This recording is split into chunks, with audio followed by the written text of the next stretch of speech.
All right, we're sending data over. Awesome, we're streaming on Twitch. Let's go live on Instagram. Let's get our other live stream going.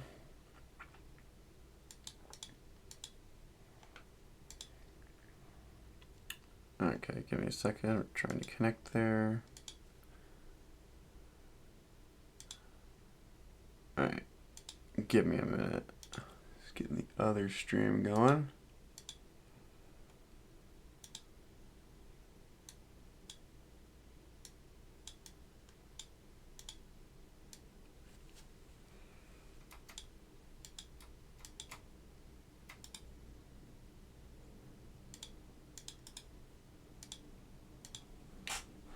All right, let's try this again. Hello, hello, friends. We're trying to connect to my other platform, Instagram. Give me a second. All right, give me a second, folks. We're just trying to get this other one going. All right. All right. Hi, friends. We're just getting some stuff set up, and then we'll get going. What's up, Big Bezel guy? What's up, Big Bezel? All right. Oh yeah, more yellow plastic, folks. That's what we're doing. Just getting want to have this live stream go on Instagram really quick. Okay, let me just give me a second, folks. Technological different. I mean, we're live on Twitch, everybody, but I mean, we're technically not supposed to start till 5:30. So, all right, let's see if that works. Come on. Okay. Streaming right there. Let's see if Instagram doesn't completely hate me. Does it hate me? Yeah, more yellowed plastic, everybody. I know, it's going to be fun. All right. Cool. All right, Instagram's working. Let's just, does it hate me? Yeah, more yellowed plastic, everybody. I know, it's going to be fun.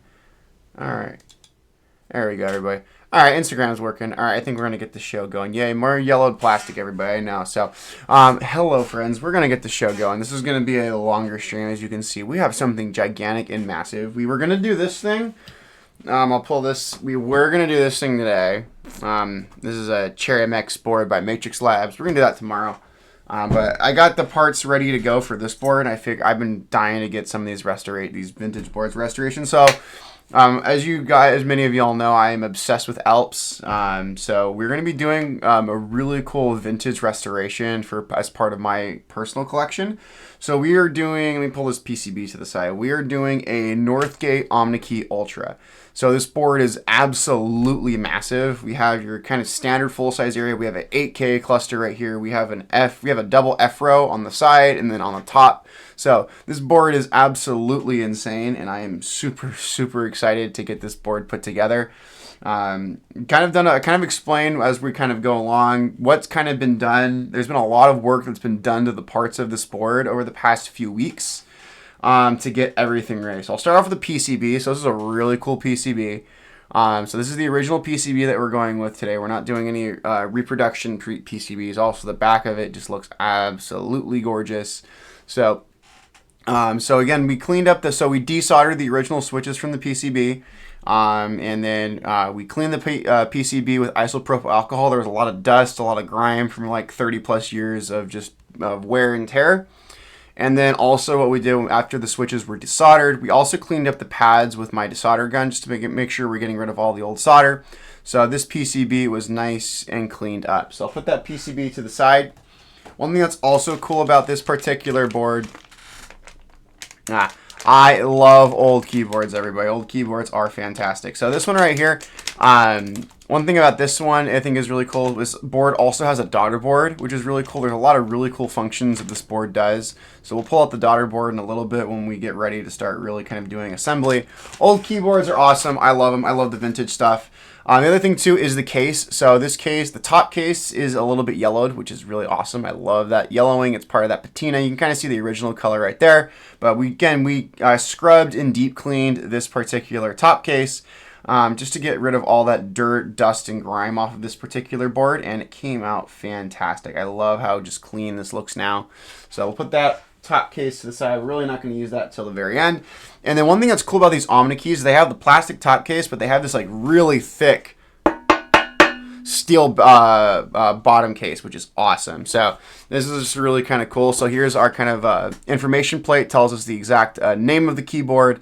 Has serial number and everything like that. So this is just a really, really cool board. But this was made in 1990, which is really cool. So this is really, really cool. So like this gauge steel, this thing weighs like a couple pounds. So it's really thick steel, and it's ridiculously hard to bend. Like this is really rigid. So really, really cool stuff. And then the other piece we kind of restored is this plate. This is a steel mounting plate that the switches are going to go into that are going to kind of hold everything in alignment.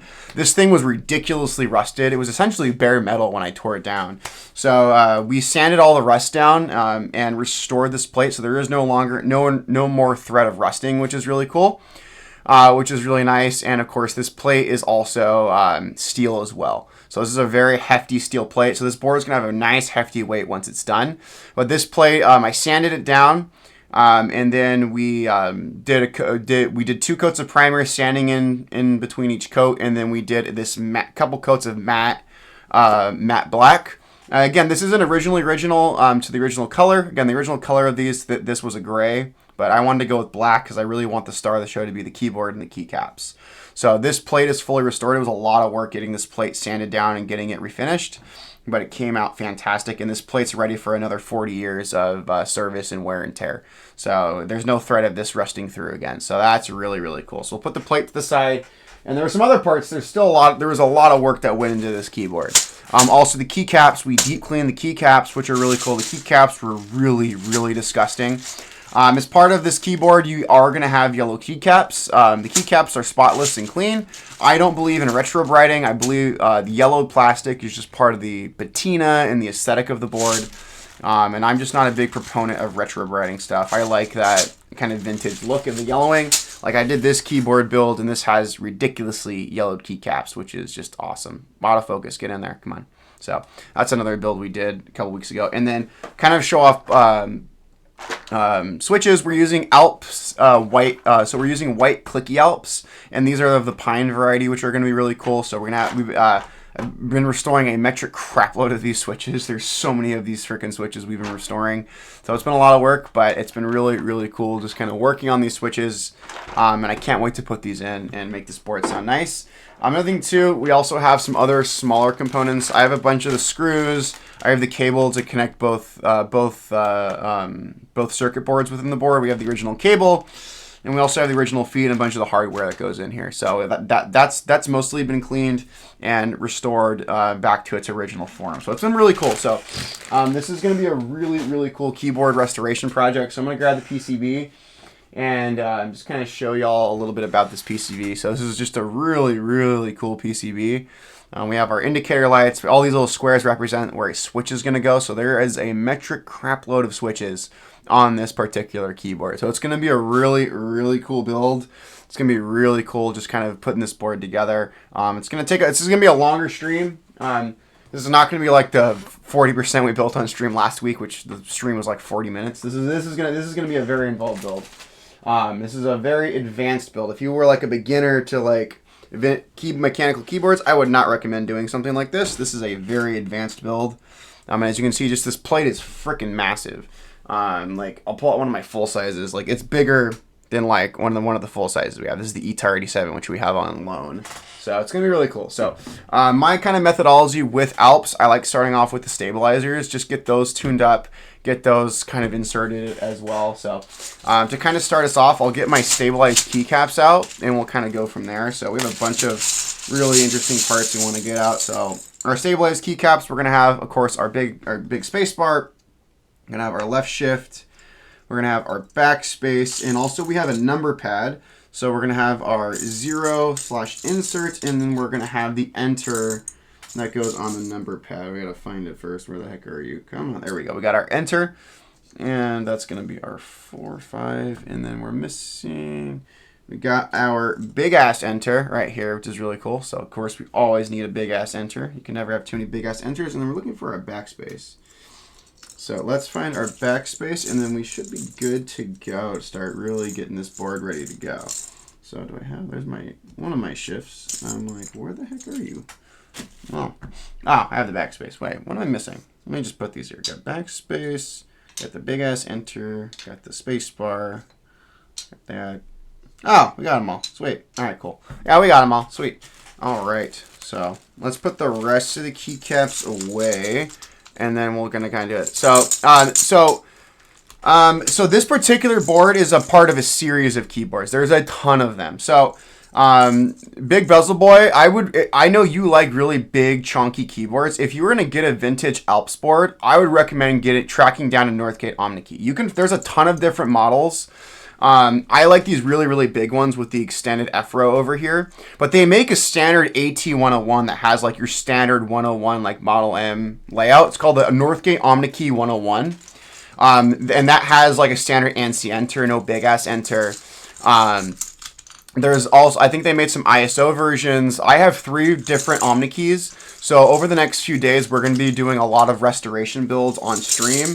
I've had about 8 or 9 boards that I've been working on restorations for. So a bunch of them are personal. There's one client commissioned restoration that we've been working on. So we're going to see a lot on stream. We're going to be building a lot of old school vintage keyboards. So Big Bezel, I definitely would recommend looking into a Northgate OmniKey. If you want like one of these giant ones, this is called the OmniKey Ultra, which has the 8K cluster, has the extended F-row over here, and then also the F-row up here. They're really cool. And what's cool about these boards too, I'm using the original PCBs for these boards, so I can't really reprogram them on like QMK or VIA. But Alec Tardy makes a replacement PCB that you can put into this board that allows you to reprogram everything. So that gives you like full VIA and VIAL and QMK customization, which is really cool. So, oh yeah, dude, 8K, I love the 8K layout. Like the 8K cluster is just so awesome. Like it's such a cool layout. I love 8Ks. I have a Gion Frog 8K which I built, and if you want to check out my Instagram page, you can see that really cool build. So we're gonna go through it, but this is gonna be a really cool build. But yeah, Big Bezel Boy, you can get OmniKeys for I'd say anywhere from like $80 to like $150, $200 on the high end. They're awesome boards. They're gigantic. They're built like tanks, and within people who like Alps keyboards, like the vintage stuff, like they're considered some of the best Alps keyboards ever made. They're fantastic. Like one thing, I mean, I'll pull up my Apple extended keyboard over here. Like I love my AEK, but this is like the full case is plastic, but your mounting plate is made of steel. Like great sound, amazing board, but I love me some metal keyboards, and the fact that the whole bottom case is made out of like that thick gauge steel plus this hefty steel like mounting plate. Like this is awesome. So like I'm really excited, and honestly, I have 3 OmniKeys I picked up I just found them for really good deals, and I was curious about them, and I just said like, what the heck, I'll pick them up. Like they were really cheap on eBay, and they were good deals. But like overall, these are phenomenal keyboards. And like I said, like I do vintage restoration, so like Big Bezel Boy, if you wanted to find a Northgate OmniKey and you wanted me to restore it, like absolutely, dude, I'd be down to do it. Or if you want to pick one up and restore it yourself, I'd be happy to kind of walk you through or give you instructions on like what exactly you have to do, because these boards take a lot of freaking work. Like if I was like, I probably did a little too much work on these boards, but I wanted them to be like they were brand new in the 1990s and late 80s. So like I put in a lot of extra work and time into these boards to make it exactly right. So, and this is going to be a really cool board. So I'm really excited to get this one built. This board, like this plate was ridiculously rusted. It was kind of embarrassing, just kind of inside seeing how much rust was on this. But once I sanded everything down, all the rust came off and it looked brand new. And then we added our primer coats and our paint coats in. This plate looks as good as it did back when it came off the assembly line. So we're really happy with how this plate came out. So, all right, so we're going to install some of our stabilizer parts and get everything going. So we have this stabilization post for our big ass enter. So we're going to put that in right there. So that post is going to go right there. That's going to stabilize our big ass enter. Has this post on the bottom, and that's just going to keep the big ass enter nice and stable when we use it. So it's going to be a really, really, really nice build. We're going to get this puppy going. So I'm going to put my wires over to the side. So we're mainly doing stabilizers right now and getting all of that jazz going. We also have our stabilization posts for our space bar. That's what we're going to put on. I'm just going to use a little bit of a wipe down really quick. But we did a thorough deep cleaning and ultrasonic cleaning of the switches. These switches we're using today have been fully restored. So they're going to sound fantastic in this board. So it's going to be really, really cool. So I'm really excited to kind of see how this board shapes up, and I'm really excited to get this build going. This is a build I've been very, very excited to do. And I've been eagerly, it's just been the thing in time. Like, that's the thing with Alps. Like, these builds, and especially when I've gotten into like restorations now and getting into some of the vintage boards, like, I'm not willing to pay the premium for boards that are in good condition or boards that have been restored. Like, if I'm going to get a board, I want to restore it myself. And there are certain things I had to kind of figure out getting into this particular restoration. I guess my practice boards really were my Apple boards. Like, my 3 Apple Macintosh boards, just like right behind me. Like, I'll turn the camera. Like, those 3 Apple boards right there are like awesome. Like, those where I really kind of learned what to do, what I had to do to restore these keyboards.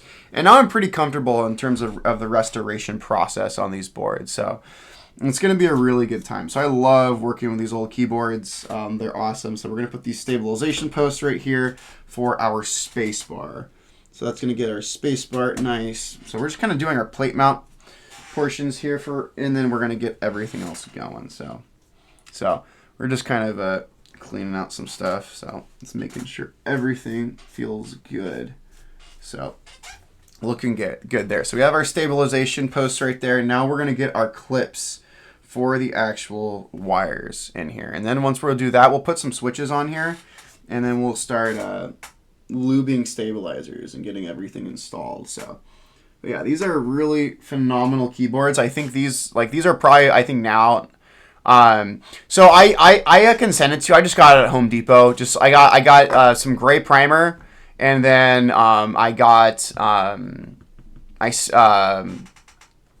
a flat black paint, spray paint. I can send you the links exactly what spray paint I used for the plates. When you're sanding down all the rust and taking it back down to bare metal, I used like a power sander because I'm lazy, or you could do it by hand, but use 120 grit sandpaper. That's going to get most of the freaking rust off, because like a lot of these OmniKeys were used and abused and they were not treated well. So yeah, so like I definitely would recommend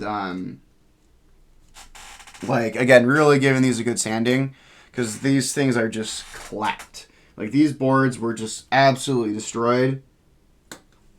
So, yeah. So we're getting these. Oh, I got a little chip right there. That's fine. It's good. I mean, once we get the keycaps and the stuff, we're never going to see it. The main thing was getting most of the rust off. So, like, the worry of this thing rusting is pretty much gone.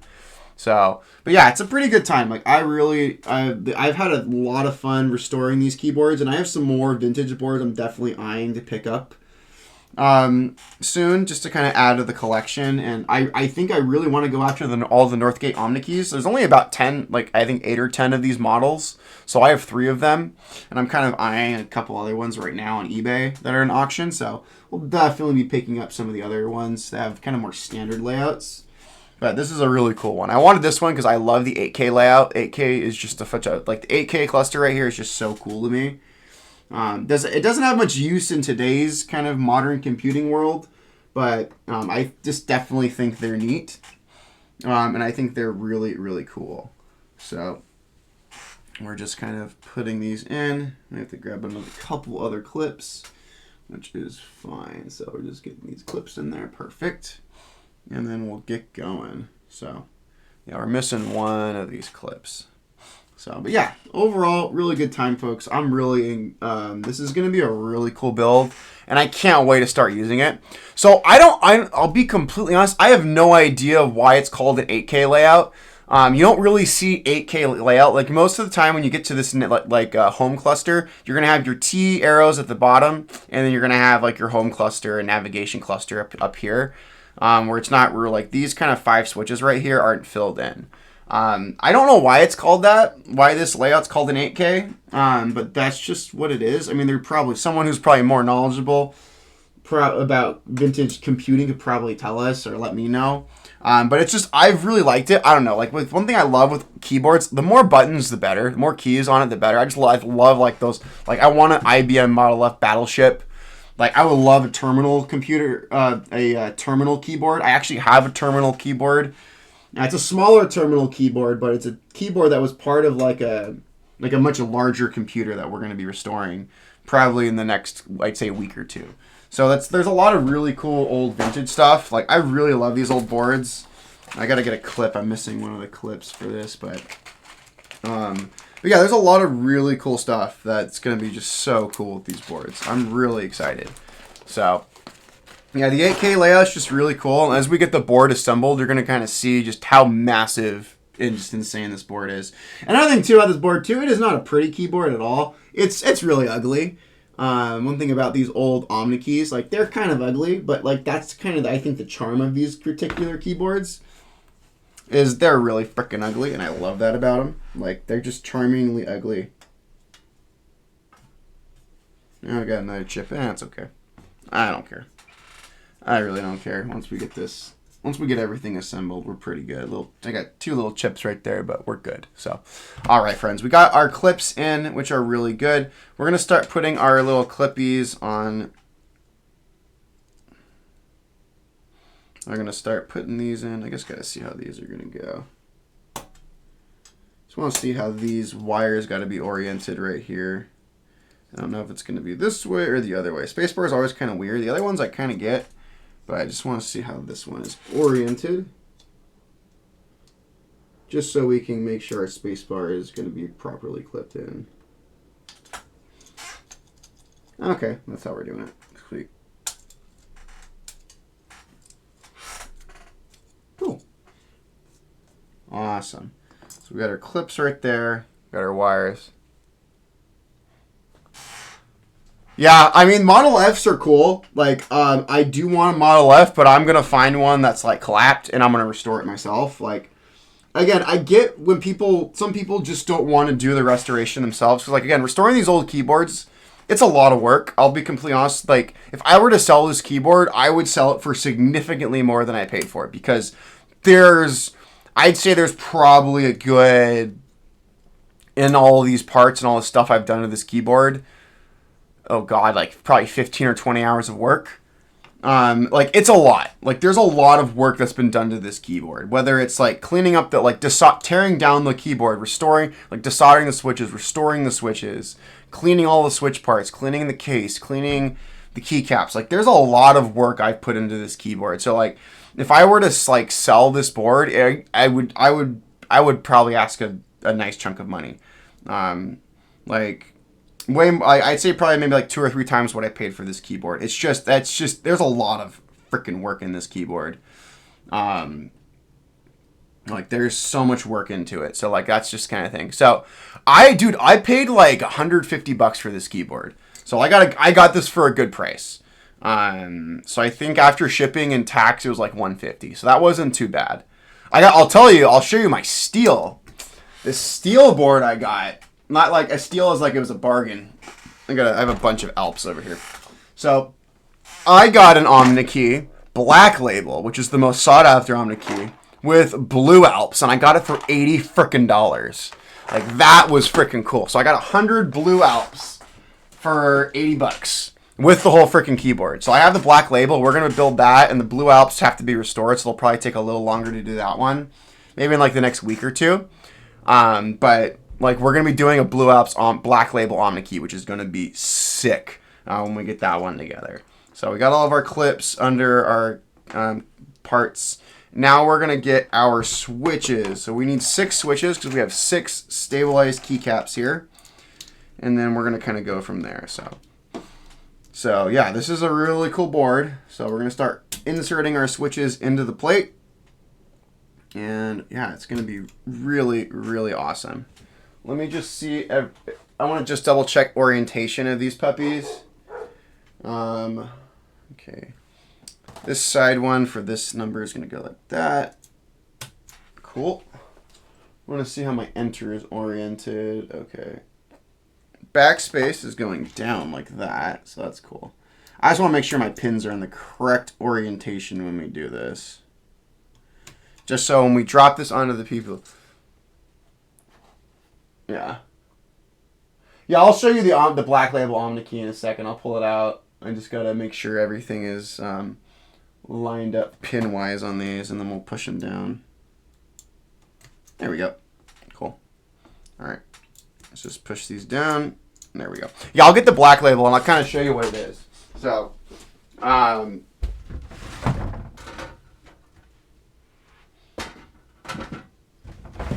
I got this thing for like 80 bucks. And it was a steal. So it's called an OmniKey 102. They have later OmniKey 102, but this is what you're looking for. You're looking for a gold label OmniKey. So if you find a Northgate OmniKey with this particular gold badge and black lettering, this is 100% guaranteed to have Blue Alps. Now the person who I got this from on eBay had no idea what they had. It was an old keyboard and it was e-waste to them. And I got it for 80 bucks. And it had Blue Alps, so it had 102 Blue Alps. We're not harvesting the Blue Alps. We're going to put the Blue Alps back in this board. But this is a gorgeous one. So the F-row is kind of interesting. So it's a standard like 101 layout down here. But the F-row, instead of being up here, it's pushed to the side. So that's just kind of what that was. This is kind of like the standard layout for most Northgate OmniKey keyboards. Is you have your kind of standard keyboard layout down here, and then your F row, instead of being up here, it's pushed over to the side. And I think that just looks so freaking cool. So, and this one is really cool because it's not yellowed. So this is in really, really good condition, which I freaking love that this is in really good condition. So this is going to be really cool once we get this one. So, yeah, we have a little bit more work to do. There's some old spray paint that someone tried to spray paint this back in the day. Or it was near spray paint, so we got to get those off. But what's cool about this one too, it has that super thick metal plate in the back, which is just awesome. So absolutely, I'm excited for this board. And I have one more OmniKey that we're also working on restoring as well. So that's gonna be a really cool board. So. And again, we have a few other restorations too that we're working on too. So I'm working on getting some more Apple boards. I want more OmniKeys. But yeah, these are really cool keyboards. So we're gonna get these. We're gonna start lubing these. So we're gonna get our 2.5G0 out. That's kind of my preferred Alps lube. And then we're gonna go. But yeah, these are clicky Alps. So these are pine whites. So these are the earlier version of white Alps. And these are the switches that came in this particular board. These are the Alps that came after Blue Alps. Blue Alps are gonna be the most sought after Alps, which are pretty cool. Oh, nice, Blue Cubes. I saw your OmniKey 101, dude. It looks sick, and I definitely want to track down a 101. I'm looking at some on eBay right now, but they're a little pricey for what I want, so I'm just going to be patient and then eventually find a 101 that really kind of suits my needs.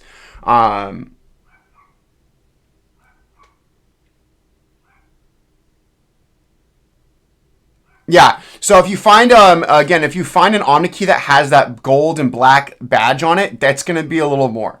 I got really lucky with the one that I got because the guy didn't really know what he had. And also it had Blue Alps. Blue Alps, a set of 100 Blue Alps plus an OmniKey for $80 is a freaking steal. Like, I got that for a bargain. And someone in Careless's Discord was also looking for that black label OmniKey, and I kind of snagged it before they did. Someone posted it, and as soon as I saw it, I'm like, well, I'm not planning on getting an OmniKey, but here we are, man. It's a black label for like 80 bucks. I'm not going to say no to that, which is really cool. So we're just going to get these wires taken care of, and it's going to be really, really good getting these all cleaned up, which is going to be sweet. So what's up, Naveed? So yeah, we're doing this Northgate. Naveed, you can kind of see how just massive this OmniKey is. Like, you can just kind of take the top case. Like, that's just gigantic. Look how gigantic this thing is. This is awesome. So we have our standard keyboard layout here. We got our standard 60% cluster here. We have our F row. And then we have an 8K cluster, which is going to be sick. We also have our numpad, and we have a second F row right here on the side. So this thing is gigantic. It has like 120, 130 keys on it. So it's going to be super, super sick. Yeah, I think as long as I'm patient with the OmniKey 101s, like I do want, like, kind of with the OmniKey 101, like Blue Cubes, I know you're really knowledgeable on like a lot of like manufacturing and stuff. Are the Northgate OmniKeys keycaps the same as the Focus FK 2001 keycaps? Because like I've looked at them and they look basically the same. And I saw Focus markings on one of my OmniKey PCBs, so I'm really kind of interested to kind of see if they were the same. I know Focus produced stuff for other keyboard makers back in the day, but the keycaps looked eerily similar. I mean, I love Focus FK 2001 keycaps. I think they're one of my favorites that don't cost a lot of money. Oh yeah. Oh, sweet. That's awesome. So, because like my black label has a couple keycaps that had busted stems, so I'm probably going to pull keycaps. There's like a couple of the alphas, so I'll definitely have to pull keycaps from one of my spare FK 2001 sets. So yeah, this is going to be a really cool board. I'm really excited to see how this one shapes up. So we're just going to start lubing our clips. We'll do our shift over here. We'll do our left shift, which will be really good. But this is going to be a really cool board. So I'm really excited for this particular board. I've been dying to get a Northgate OmniKey. Oh, so some data comps and data desk use them too. Sweet. Yeah, I mean, I love that they're double shot. I mean, also Blue Cubes, just a big shout out. Thanks for that FK 2001, the couple FK 2001 stuff that you sent over my way. One of the restorations we're working on is the FK 2001 that you sent me. So I got those white Alps that were all scratchy, properly restored and cleaned up.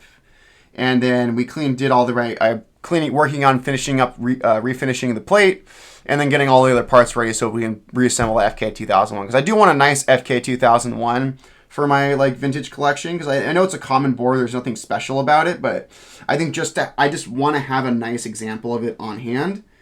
Because it's a really cool board, and it's nice that it's so common. I think it's a good example of like a really easily accessible Alps board that's actually really good, not like just pure garbage.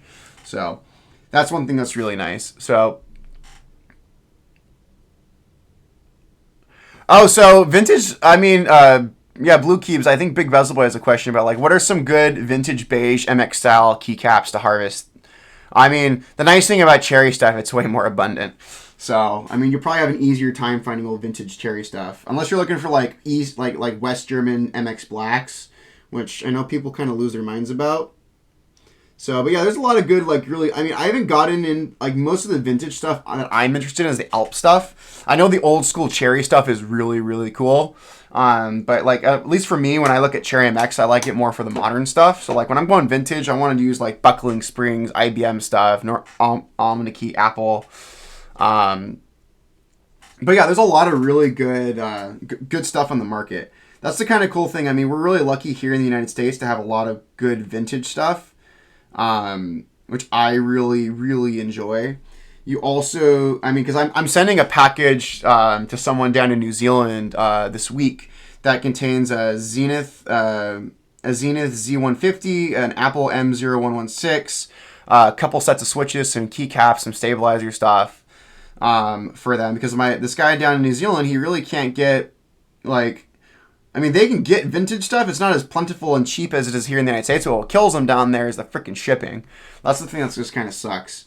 So I think I definitely acknowledge that I'm very spoiled here being in the U.S. to get some really cool vintage stuff. Because again, talking with people online who are into like the vintage side of stuff and seeing where people are in the different parts of the world, it's like, depending on where you are in the world, determines kind of what like vintage stuff you have. So, oh yeah, the WYSE stuff is like really cool. So, okay, let's get this keycap good, and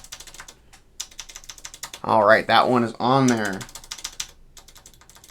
Cool, got that one. Let's do. Let's go over to our number pad. We'll do our number pad ones first. We'll go over to our enter and take care of that one. So that's going to be really cool. But yeah, these are really cool. Now that's something I love about these vintage boards too, is like these things were built to last and to be used and abused. I don't think people in the 80s, 70s, 80s, and 90s thought people would be interested or using these keyboards like 40, 50, 30, 40, 50 years later. But that's the one thing that's kind of cool is like, even when these boards are clapped, like they still kind of work for the most part. Unless a board was like soaked in a frickin' pool and has water damage, of course your PCB will probably be fried. But like, even these boards that look absolutely disgusting when you see them on like local listings, is like, if you give them a good cleaning and a good scrubbing and like properly like restore everything, these boards will work, which is really cool. So that's like I think just a testament to this old tech. And I think part of what makes it so intriguing and interesting to me is the fact that this stuff still works all these years later. I think that's just so cool. Oh, I know. And the thing that's just crazy too, I mean, we talk about, most of us like the custom scene of like mechanical keyboards, but here's the mind-blowing thing about these old keyboards. Like these were the keyboards that came like factory stock with like computers people bought back in the day. Oh yeah, dude, the metal back is just so freaking cool. Like I'll do it again. I'll just ring it. It's just so crazy. Like it literally resonates. Like this thing weighs like a kilogram. Like it's like really thick gauge steel. Like this is like, it's like a struggle to bend this. It's like, this is really, really high good. What's up, Weldon? So it's a really, really cool board. Like, I think it's a really fantastic. I love these OmniKeys, and I've heard about them, But prior to like a couple weeks, I'd say like a month ago, I really just had never dabbled into it. Again, I literally inquired me to get some OmniKeys. Was I got that black label, sorry, the gold badge OmniKey for like dirt cheap. Like I think Blue Keeps is the one who posted it in Careless's Discord, or someone posted it, and I snatched it immediately because I know someone else in the Discord. I kind of felt bad. Someone else in the Discord was looking for a black label OmniKey, and I just saw it and I'm like, oh, I know these have Blue Alps. So I'm like, screw it, I'm gonna buy it, and I bought it without even thinking, and it was super. It's just such a super cool classic build. I'm excited to get to that black label because Blue Alps are my all-time favorite Alp switch. And the fact that we got those Blue Alps and that board for so cheap is just amazing. Because Blue Alps just go for an absurd premium. And it's just really nice having really, really good Blue Alps that are going to be in a vintage board. Because I have I have Blue Alps in my Gion F18X, which is cool. I love my modern builds, but like I'm really excited to have like a vintage board that has Blue Alps, and that originally came with Blue Alps. So that'll be really cool. So we're just going to get this enter for the numpad on. Perfect. Perfect. Looking good. Let's just wipe that. Gets excess off that one. There we go. Again, these switches sound so much better when you lube them, which is really nice. So yeah, so these are absolute units, and it's a shame. And the thing that's just kind of crazy, like these OmniKey keyboards, they were still making keyboards, I think, until like 2011. So like, I think they started in the late 80s, and they went all through the 90s, the 2000s. I mean, their best stuff was probably made in the late 80s, like in 1990s. But OmniKey was making stuff to like 2011 is when the business finally went under. So it's just kind of crazy. And the thing that's crazy too, back in the day, some people would buy OmniKey computers just to get the freaking keyboard, because the keyboard was like so much better than the computer you were getting. If I'm recalling what I read correctly about OmniKey, which I think is really cool. So that's something that's just really kind of cool. Like they were more, like their computers were fine for what they were back in the day, but what most people remember them for and why they're just so sought after and just have a cool reputation within the vintage hobby is the freaking keyboards. The keyboards are just amazing. Like there truly isn't anything else like them. So, and it's cool that they're pretty common too, which is really nice. Like you can still get Northgate OmniKeys for like relatively reasonable. You're not talking like some of the absurd prices, some of the, like the more like famous or well-known vintage stuff goes for.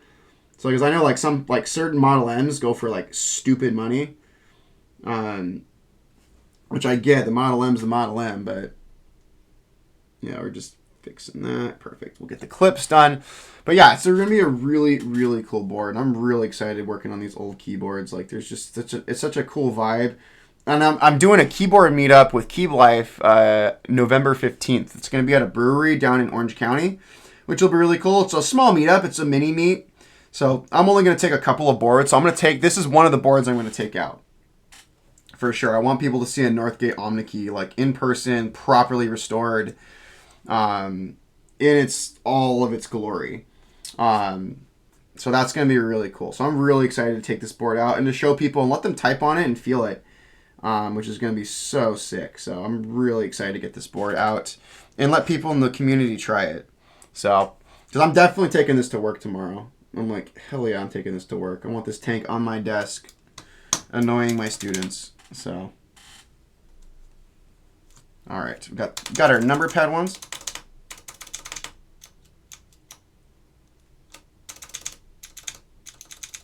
Cool. All right, got our number pad ones going. We're going to do our backspace now, and then we'll do the big ass enter and our space bar last. So, because those are the ones that are a little involved because we have the stabilizing posts on those. So, once we got these in, we can start moving to soldering. And yeah, it's going to be really good. So, really excited for this board. It's going to be great.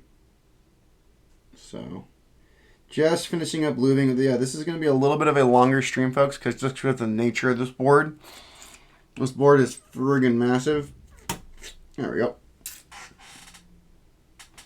And yeah, we're going to lube these puppies. There we go.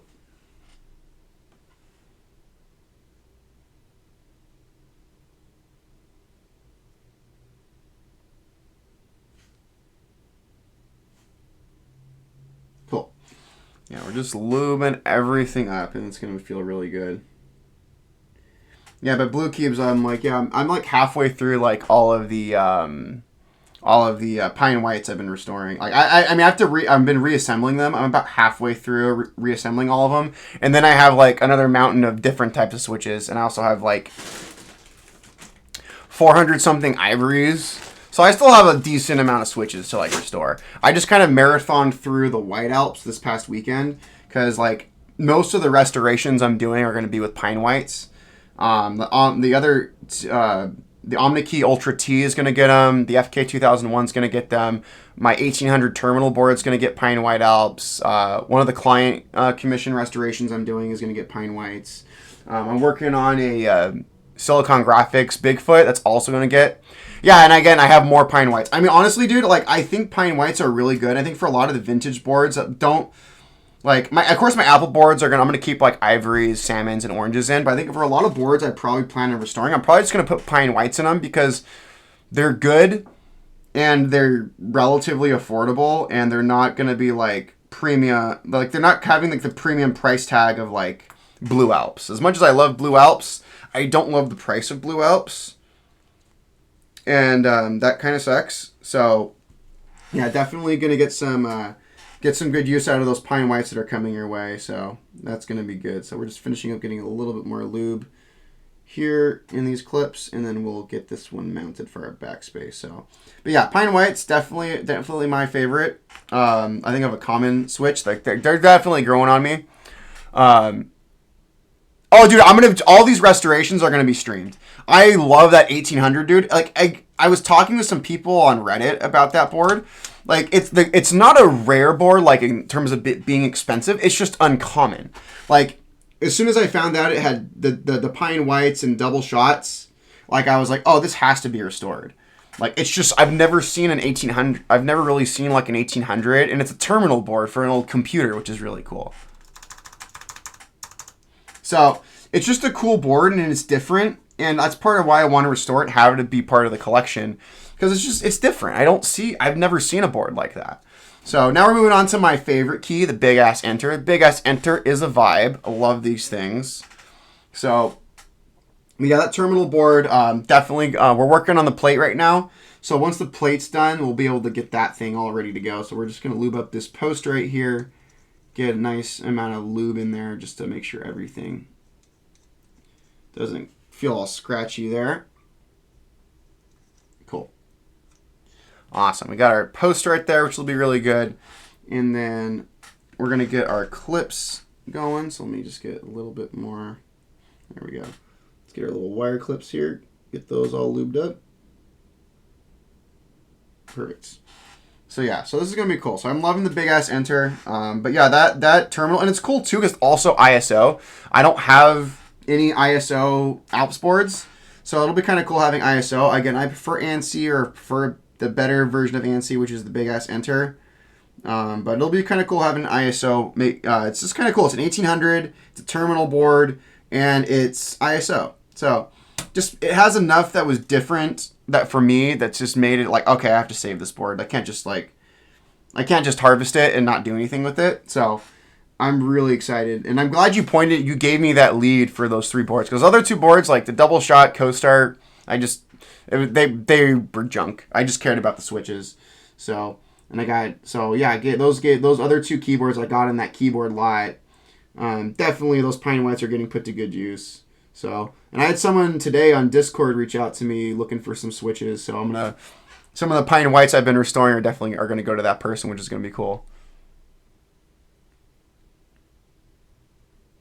Oh, dude, I'm a left. Well, I don't know. It's weird. Like for me, like I'm a left shifter when I'm typing. Like the way I learned to type, I never ever really learned to use right shift. So like on my keyboards, I hardly ever touch right shift. So I mainly, when I am typing and I'm doing capitals or other like functions on the keyboard, I'm using my left shift. I could care less about right shift. So like having a full, like that's a deal breaker for me on a keyboard. I need a full left shift. Like that's if I'm gonna have one thing I truly need, I need a full left shift. Thankfully, that's a very common thing.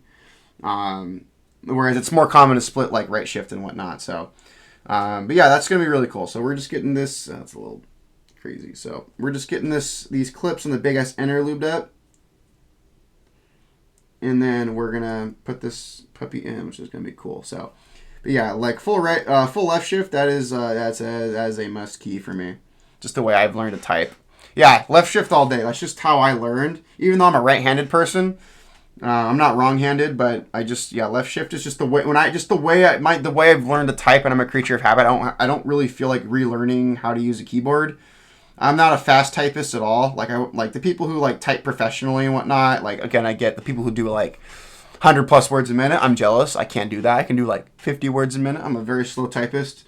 But hey, I got through college and grad school with my very slow typing speed, so it's okay. But yeah, I am not a fast typist, but like left shift for when I'm doing like productivity or gaming or what have you, like left shift is a must for me, at least in my use case. So, all right, we got everything here ready to go. Let's get a little bit of this excess off here, and then let's mount this big ass enter, which is my favorite keycap. Realistically, it really is. It's just so cool. It's such a vibe. Gotta get the clips lined up. I didn't get that other one. There we go.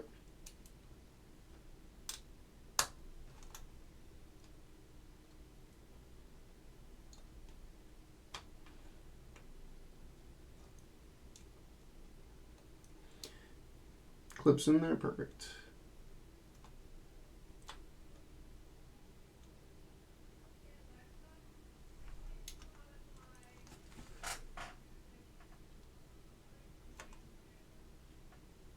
Ah, crap. Alright, I may have to pull these clips out and do them that way.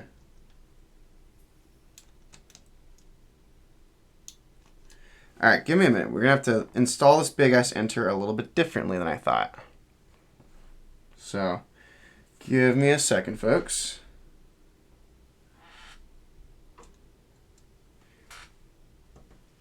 Alright. Know what we got to do. I'm not going to like it.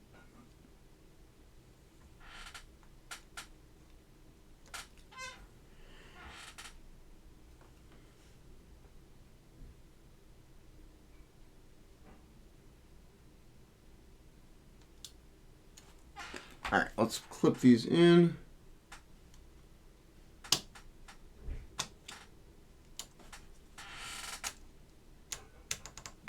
Ah, crap. Alright, let's see how this goes. Yeah, I think I got it. I'm just going to see. We're going to wipe off some stuff, wipe off some excess.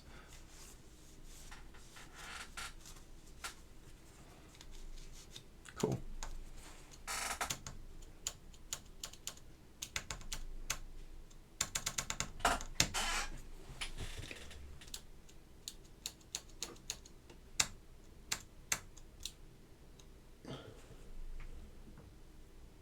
Huh. It's interesting. Let me turn my... Huh. I think I got it, but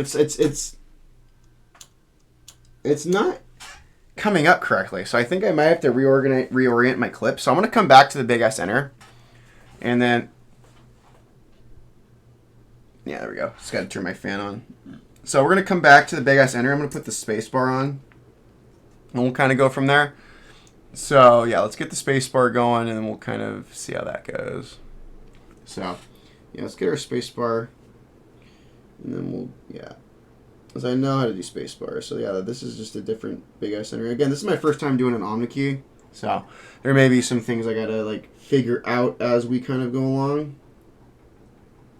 So, all right, let's lube these posts right here. Cool.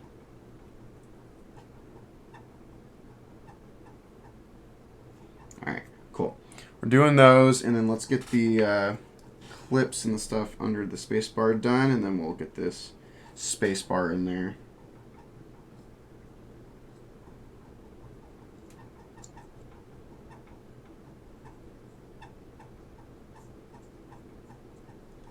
Cool.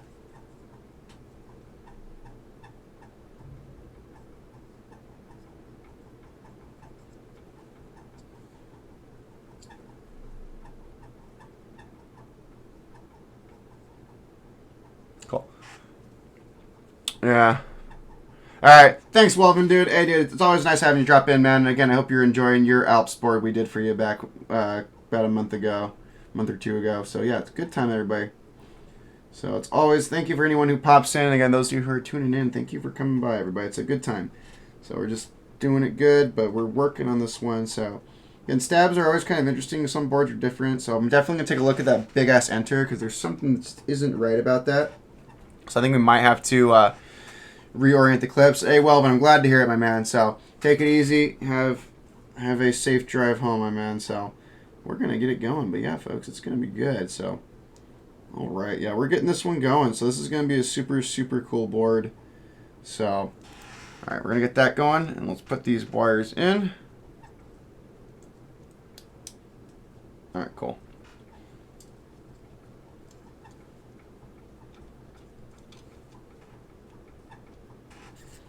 Okay, let's get these wires just lubed down here. Cool. All right, let's get these clipped in here.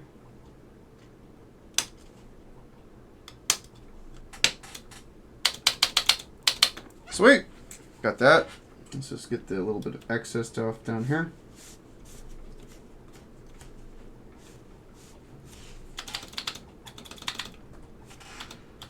Cool. Spacebar is good. So, all right, we're going to pull this big-ass enter off because I don't like how that came about. So we're going to redo this. Okay, we're going to wipe off some. There we go. Cool. We're going to redo this because I'm not liking this. So let me get these clips in here. And then we're going to try it. So there we go. So we're just doing this puppy right here. So let's get these clips reinstalled. Cool, got that one. Let's do this one.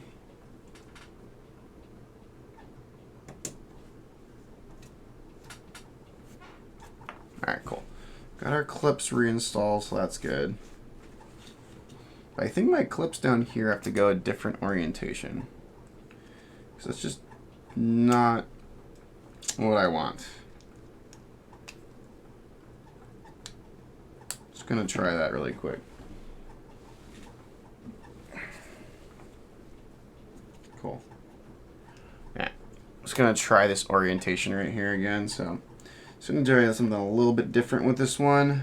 So let's get some more lube in there, and we'll go from there. So, like I said, we're taking our time with these boards. Alps are definitely a lesson in patience. And considering that this is a board I've been working on different parts of it for a few weeks, this is definitely something I want to do right. Okay, I got that. Let's get the clips.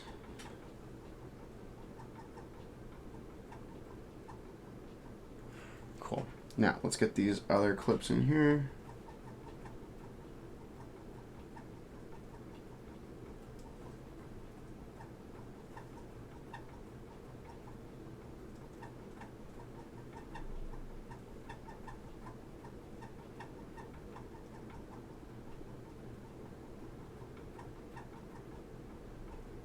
Cool. All right, let's try this again.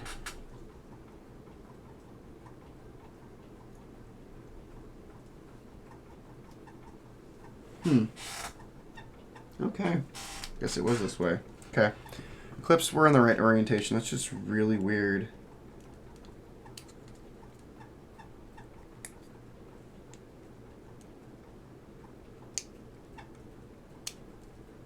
So weird. Okay.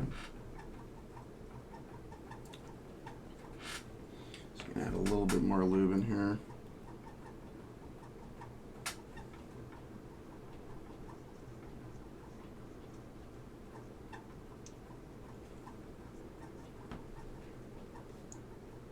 Cool.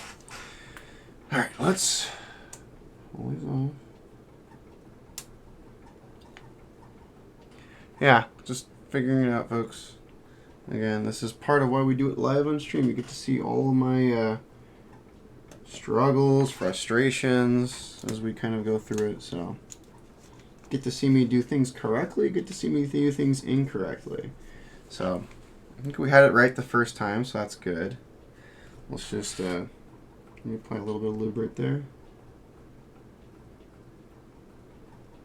Perfect. And then we're going to reapply some lube up here.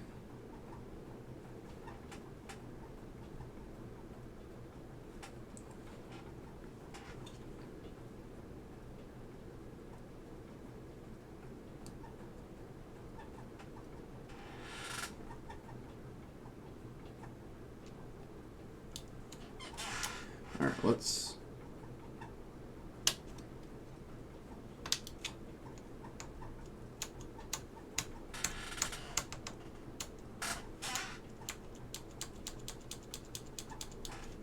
so weird.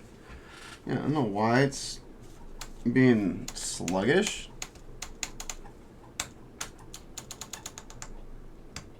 Yeah, it's just being very sluggish. I mean, it's working.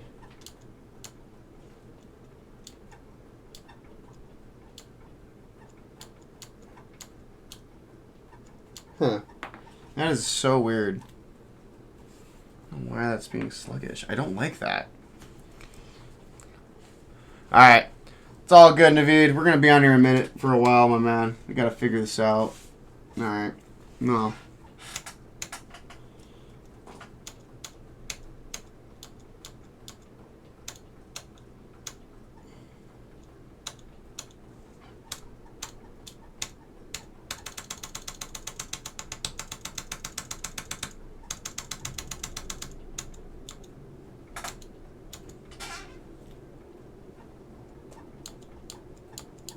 Alright, I think we got it.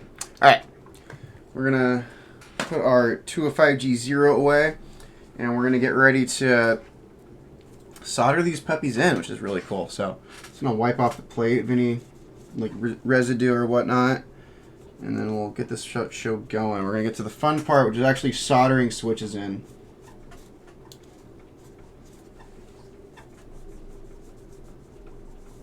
Cool, there we go. Alright, let's get that, and then let's get this awesome PCB lined up. So there we go, friends. Alright, let's flip it around. I'm going to get everything lined up and ready to go. So let's line all these puppies.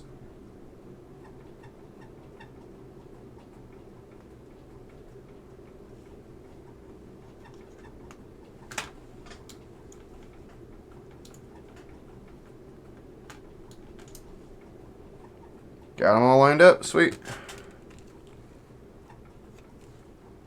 Awesome. Everything lines up amazing. So let's get the soldering iron fired up, and we'll go from there. So we're gonna... Perfect. Awesome. So we're gonna get that going, and then we're gonna get our solder wick. We got a big thing of solder here, so but we're gonna finish off this little spool that's almost done. So we're going to be using a lot of solder on this board tonight. So I'm going to get everything soldered in, and then there's a couple of switches we got to like kind of work through. All right, getting heated up there, folks. Pretty good. Awesome. Perfect. We are heated up, and we're going to solder in these switches. So we're just going to do these stabilized ones, and then we'll show you how we're going to have to test this board, because it's going to be kind of gnarly. Oh, got to turn my vent on. Oops. I always forget that.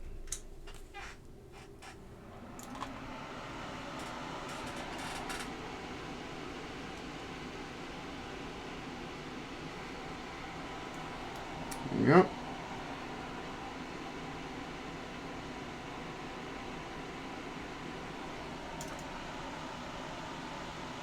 Awesome.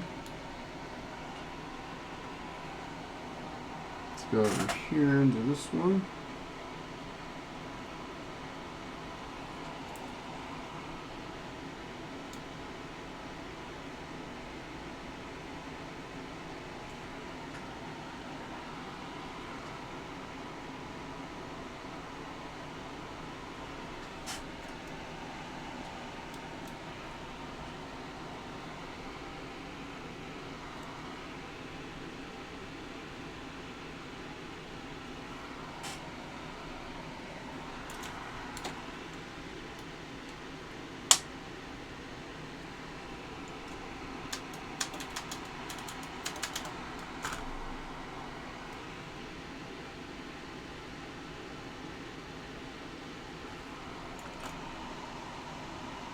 Good times.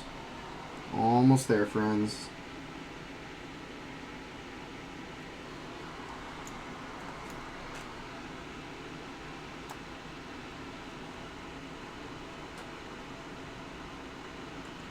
Good times. Yeah, we're going good. Oh, don't remind me about that. I don't want to think about dead switches. That's why I got, I'll tell you, give me a second, blue cubes. Let me just finish these and I'll kind of address that. Cool.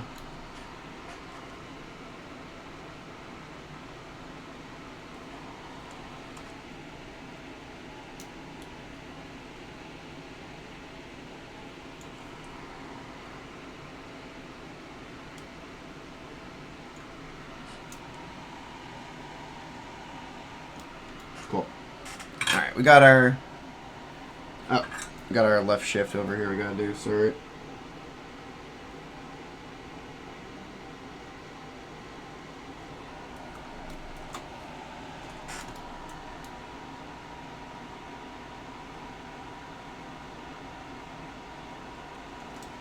Times.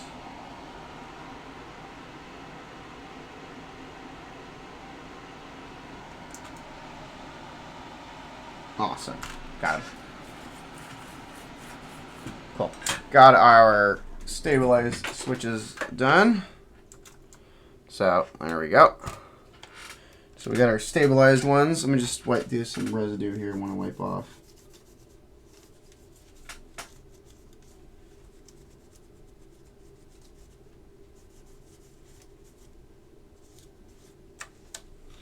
Just wiping off any excess lubricant.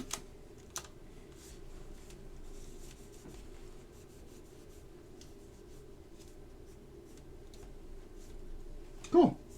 Oh, there we go. So that's starting to look like a keyboard again. So, yeah. So blue cubes. On the topic of dead switches, I don't know. Again, it's just these are pine whites. So historically, when I'm working with pine, most of my failure rate is going to be with the gray switch plates or the black switch plates. The white switch plates I've had pretty good success with. It's just, again, those gray switch plates are like the bane of my existence and failure. So, yeah, so we're going to, got to get my, I want to show the daughter board for this particular board. Because we're going to need this to do our testing methodology. So I'll kind of show you how this board works.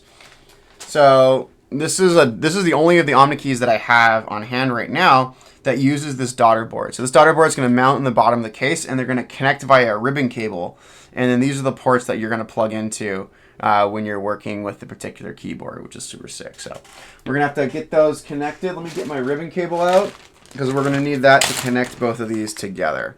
So, and we're going to need our original cable, which is going to be super sick. So, yeah, we got the OG cable with this one, which is like so cool. So,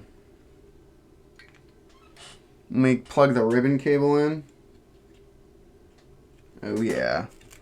It's so cool. I love how this board just works and connects. It's such a cool design.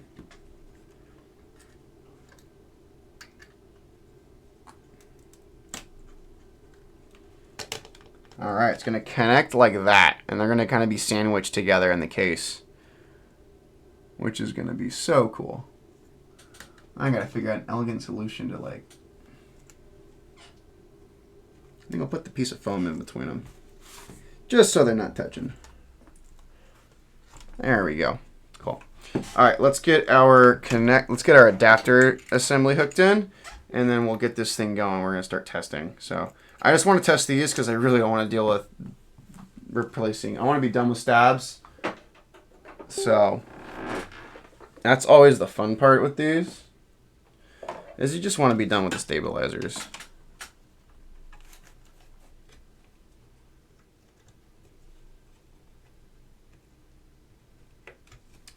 Alright. Got that. Alright, let's open up VIA and let's get these going. So let's go into my switch tester and let's get these ones taken care of. So alright. Spacebar works. Shift is good.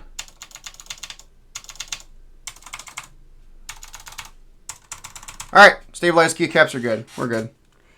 All right, I'm gonna remove my pin assembly. Perfect. We're good. All right, let me just put this over to the side, and we'll just stick that. Let that cable hang off the side. But yeah, that's our little daughter board. So our switches are good. So our stabilized keycaps are good. So let me put that daughter board to the side. That daughter board is so cool. So, all right, there's about 3 switches I want to do first, because those are going to be interesting in terms of how they're going to go. So, all right, let me just find them. That one is going to suck.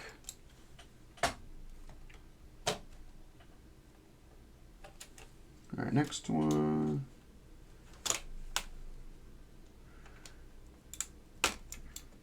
That one. And then that one. I'll kind of tell you why I'm doing these 3 switches. These are the ones I'm kind of concerned about. All right. So I'll show you what kind of happened when we were desoldering stuff. So if you look really closely, you can see most of these pads right here are going to be silver, which is good. But on a couple of these 3 switches, those pads kind of came off. So we're going to see if we can do them. But if I look at the pads, there's a little bit of silver where we should be able to make contact. But the solder really doesn't like connecting to the brown part. So we're just going to kind of see if we can make it work. We're going to kind of wing it and then test these. If these are good, then the rest of the sport should solder together, no problem. But yeah, we're going to basically see what we can do there. So yeah, see how we can do this.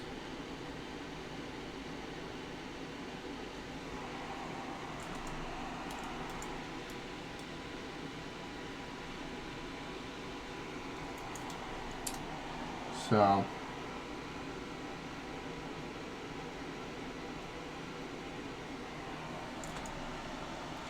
yeah, if the pads are bad, there are ways to fix it. It's just not going to be the most elegant thing.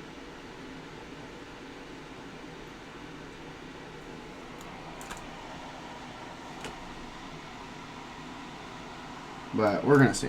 All right, we got the first half of them done. So that's good.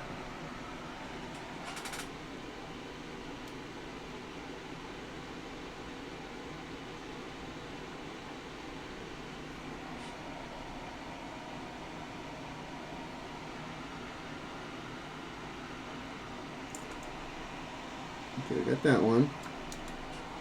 Yeah, solder does not like making connection like this.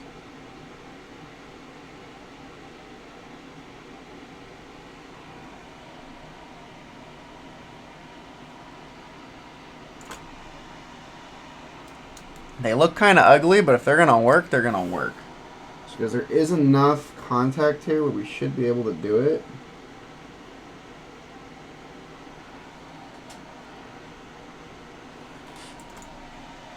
Alright. I'm going to test those, and hopefully they work. Yeah, because those are the only ones that are like that, and all the boards I've restored, those came out, those were the only, this was the only board where this happened. So I'm really hoping, if not, there is a way to fix it. It's just not as elegant as I would like. So if I can just have those points be kind of ugly and work, I'd be happy. Let me plug the cable in, just so we can have that not be all finicky, but yeah, we're just gonna.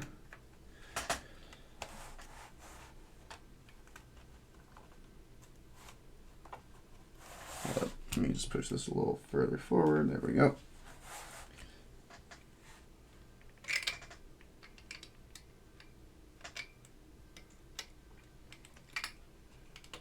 Okay, I got those pins. There we go. Perfect.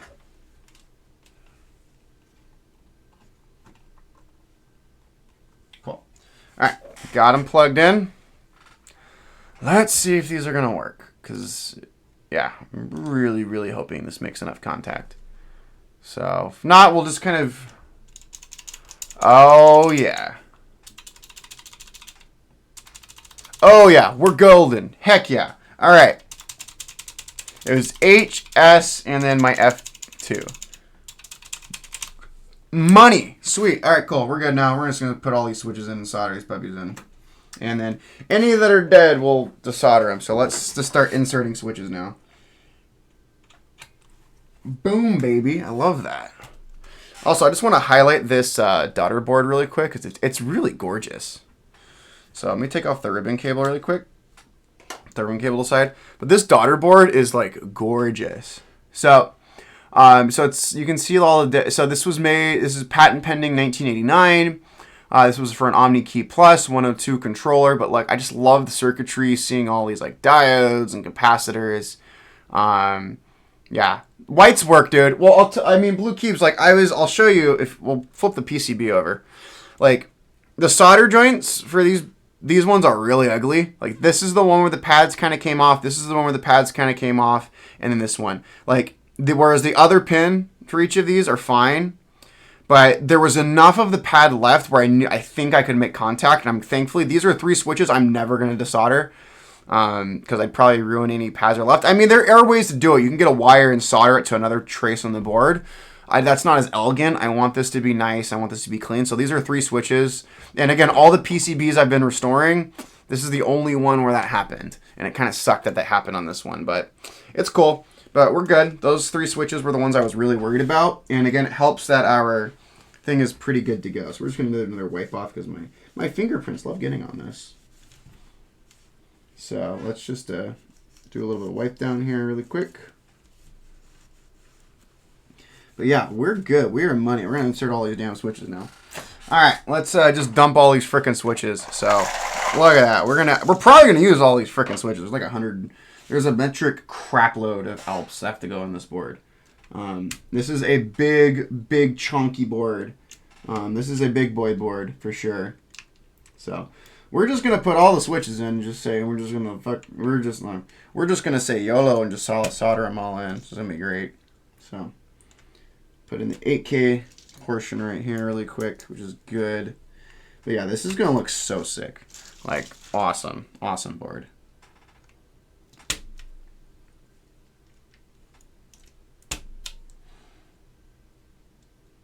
Yeah, these switches have been fully restored, so shouldn't have any issues. I mean, if we have a couple, we have a couple dead switch plates, but for the most part, we should be good with these. These switches, for the most part, were in really good condition. Yeah, give me a second. I got to take care of this text really quick.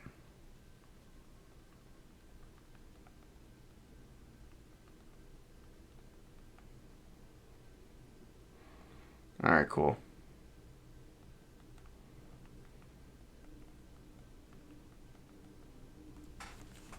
Awesome. So, yeah, but this is a really cool board. Yeah, that's what's important. I mean, once I put this board together, I'm probably never going to open it again. Like, this is the kind of board that's just going to be really kind of a display. I'm going to use this. I'm going to use this board. But, like, in terms of, like, tearing this board apart I'm never going to tear this board apart again. Like, this is going to be how it's going to be built for many years to come. Like my modern boards, like I've torn those apart a few times, but like these vintage boards, my kind of plan when I restore these boards is like I don't ever, once they're restored, I never, apart from like maybe taking the keycaps off and like doing like a dusting out, like I want these boards to basically stay built the way they are. So this is going to be the way this board is going to be built for probably the next 30, 40 years. Until maybe another person in the future says, oh, this board needs to be torn down again and be restored again. So, but yeah, this is a really sick board. I love seeing the 8K cluster come together.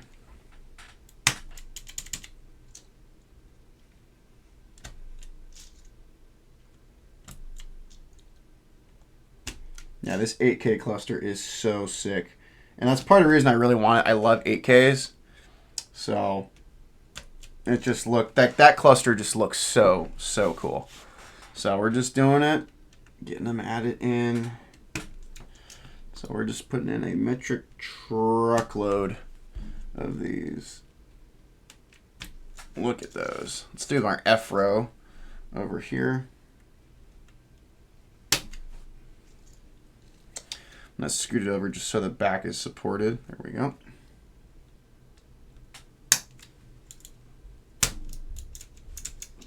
Thank you.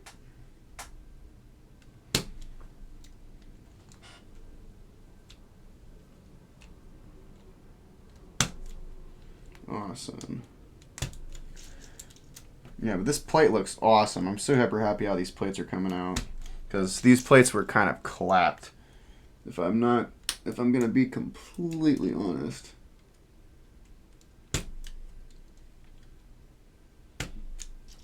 So.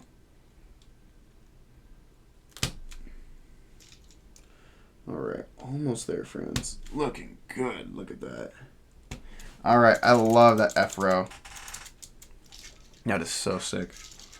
So, let's put this little bottom row portion here.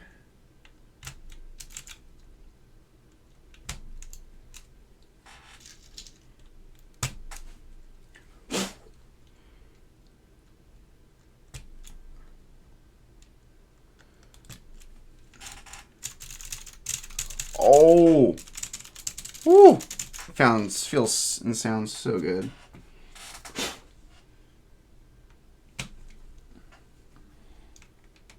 Looking good, everybody.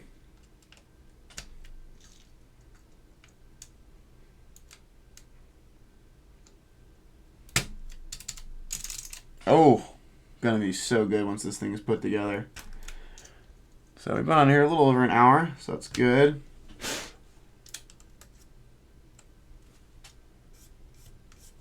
So, and then we'll do our main alpha cluster.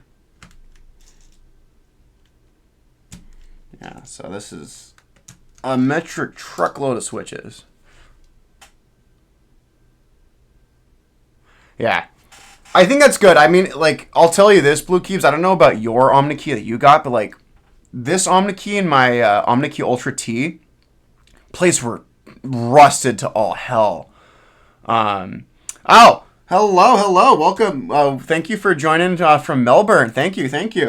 It's cool we have someone from Australia. I was at a friend's 80th birthday celebration. We had some of his friends were visiting from Australia, who came out for it, which is really cool. They came out from actually they came out from Melbourne, believe it or not, which is really cool. So, yeah, welcome again. I've been talking with some people on the Keys and Cables server, and they've been nothing but lovely people. So, from one American here, again, a lot of love for folks down in Australia. Y'all are some really good people. So thank you for tuning in. I know you guys also you're in the future, which is really cool. So yeah, we're doing a Northgate OmniKey restoration. So this is, as you can see, this is a massive keyboard, and I love this thing. I cannot wait. I've been working on the different parts for this board for the past few weeks.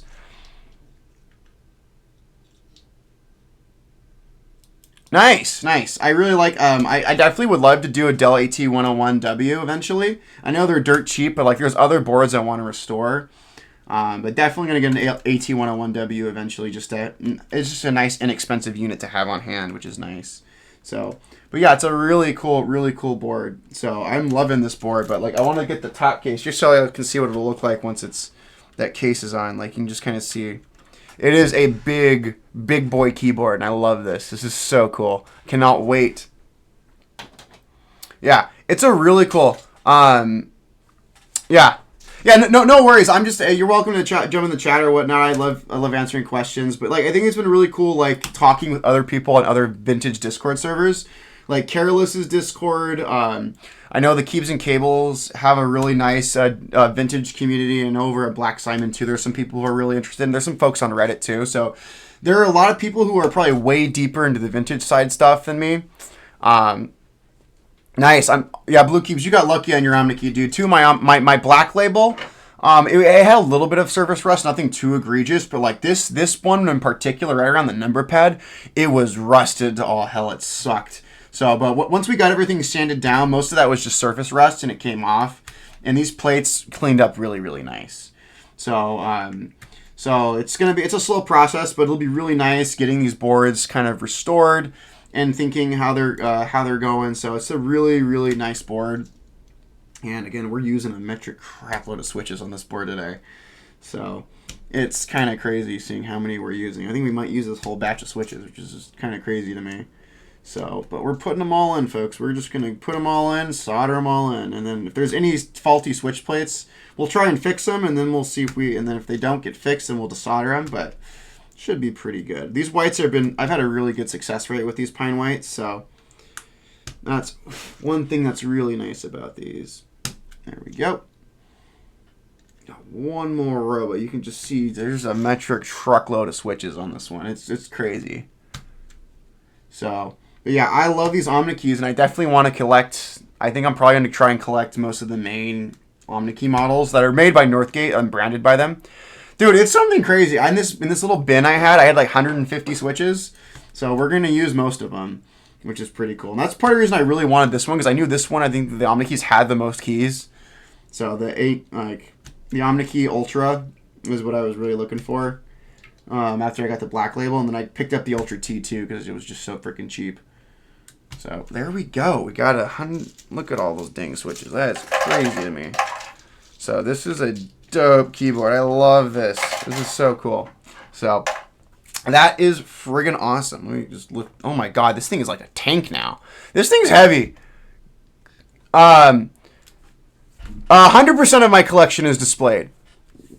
Believe it or not. Like, I don't have any of my collection in boxes. Like, I have these IKEA pegboards throughout my room, and I have an IKEA bookcase that has a good chunk of the collection, but I want my keyboards proudly displayed. So, yeah. But yeah, this is beautiful. Look at this. This is super cool. So I'm working on a cool display for the vintage boards. But yeah, that is super sick. With that black plate, it looks really clean. So we're going to flip this puppy over carefully, and we're going to start soldering in switches. So there we go. We got them all in there. There we go. Awesome. So we got a metric crap load of switches we got to solder. But yeah, we're going to do it. Look at that. That is pretty fantastic. All right. Let's get the solder vent going, and we're going to start doing these. So I'll do the corners. That's usually kind of my like methodology, and we'll kind of go from there. But yeah, this is a super sick board. I'm very, very thankful to finally have one. This is an awesome board. So let's get it going.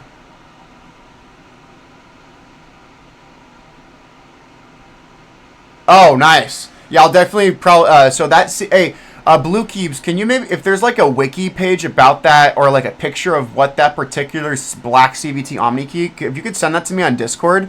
Because I don't want to forget it, because that sounds like a really cool board. I would love to just kind of be patient, like just kind of patiently try and track down. That'd be really cool.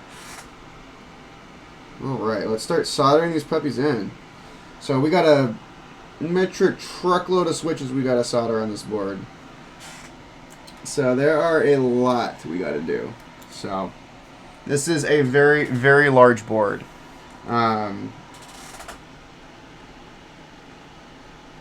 Start off with the number pad, and we'll kind of work our way around.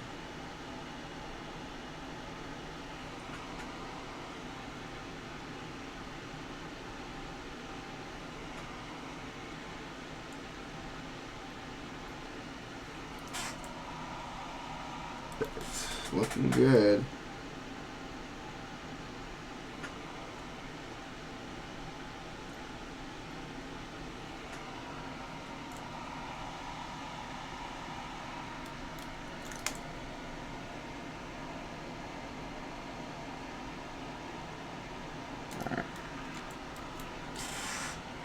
Give me a second.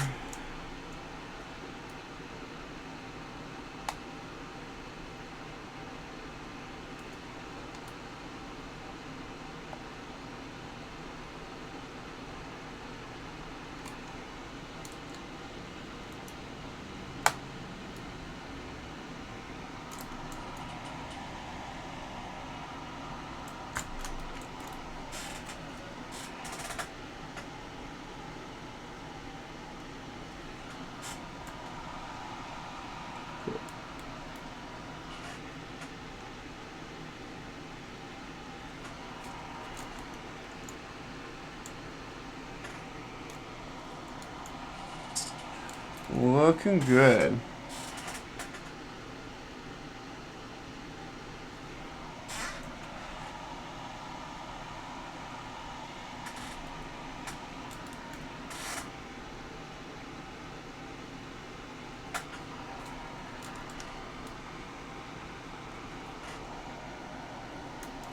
Yeah, this one's going pretty good. So we're just soldering it. We're starting off with the numpad. We're just going to kind of work our way across the board. So I think it's going pretty good. Yeah, looking really good. So, yeah, this is a super, super sick board.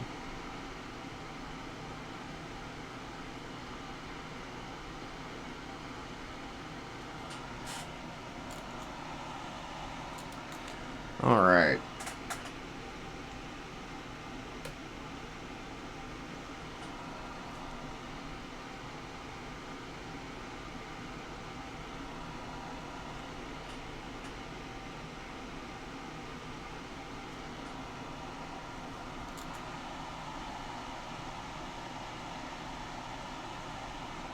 Cool. Yeah, numpad's coming along, and then once we're done with the numpad, we'll move on to our 8K cluster.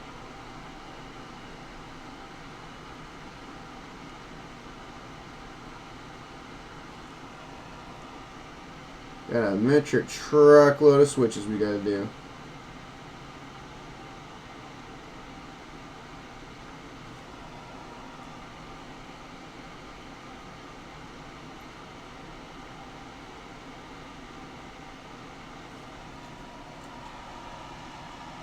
Looking good.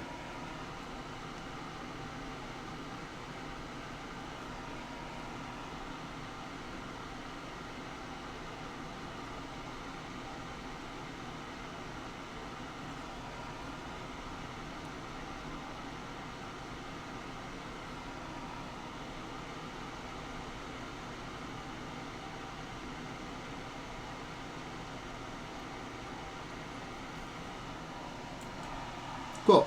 Alright, we got our numpad done, so that's pretty good. Numpad is looking pretty good. We're going to go over and do our F-row cluster over here. Just want to kind of have two primary clusters on each side, kind of holding everything in. And then we'll kind of go do our main alphas and F cluster. So...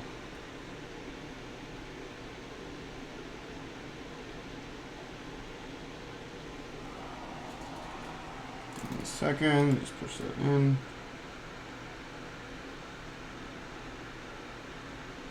Cool.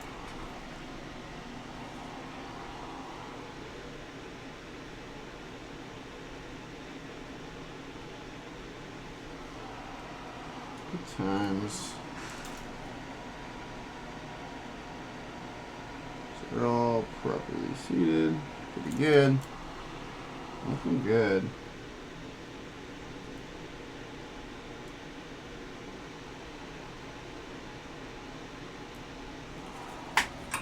Alright, give me a second, my solder thing fell.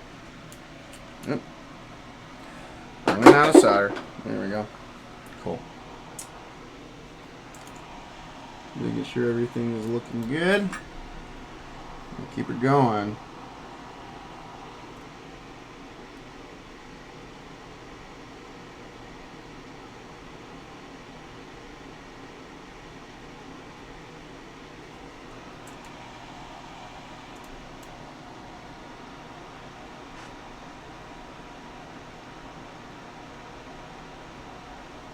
Right.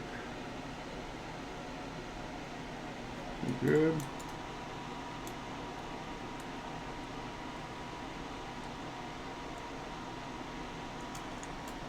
Awesome.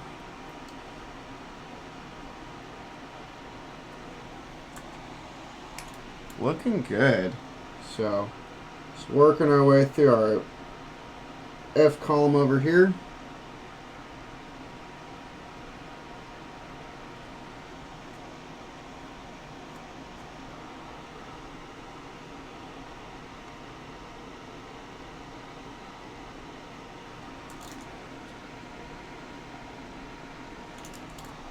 Looking good.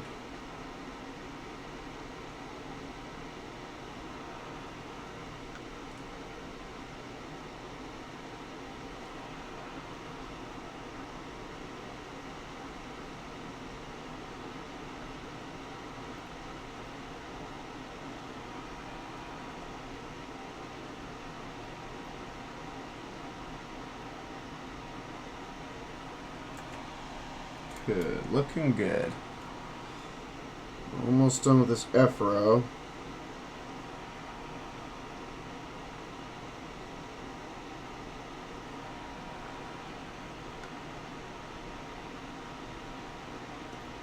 Cool, looking good.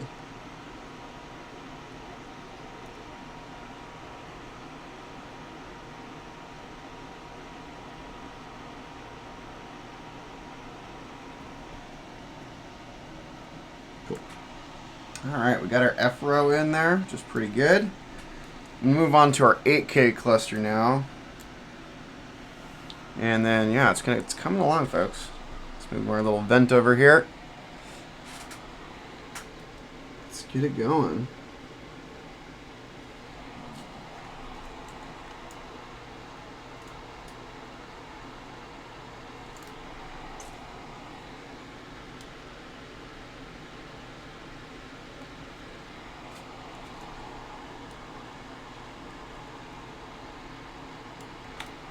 Cool. Let's get this one right here.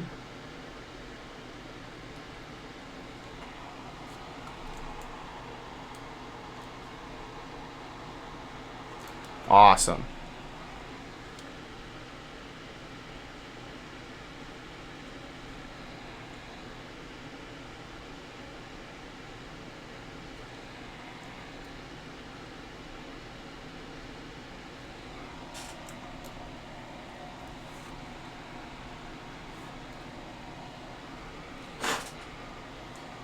Cool. So the bottom of the 8K right here.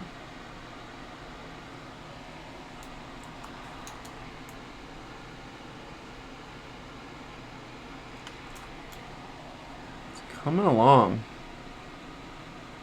Hello, friends. Welcome, welcome. So good time, everybody. So, again, anyone's coming in, we're building a keyboard called the Northgate OmniKey Ultra from the early 1990s. So this is a board that I've been working on fully restoring over the past couple of weeks. So we're just now doing final assembly of all the parts that have been restored. We're soldering in the switches. And it's... oh, crap, we had bent pins. Damn it. Well, it's normally a Cherry MX problem I have. Oops.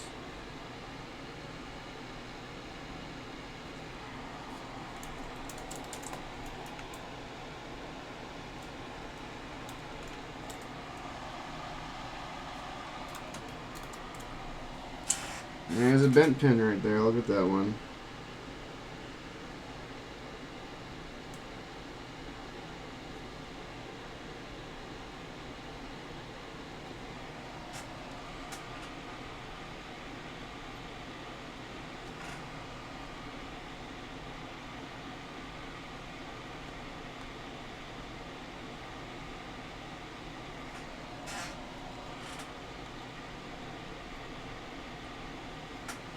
Awesome. Getting there, folks. Getting there.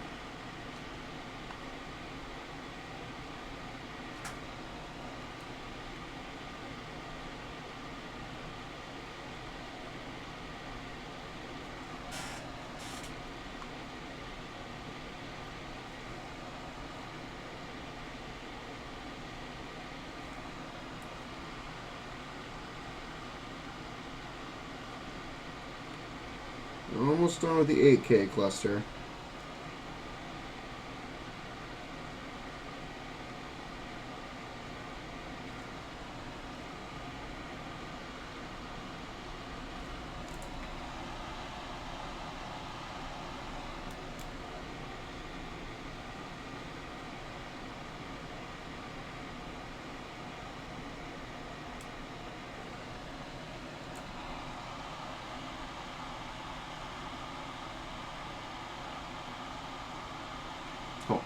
Looking good. I gotta flip it over because there's that one that didn't get properly seated in the 8K. So which one is that? It's this one. Second one and this one. Ah, oh, darn. I bend a pin. Look at that. Look at that, friends. Let's bend this one up. There we go. Should be good now. Yep, we got both pins poking through. We're good now. Alright, let's solder the rest of the 8K cluster in.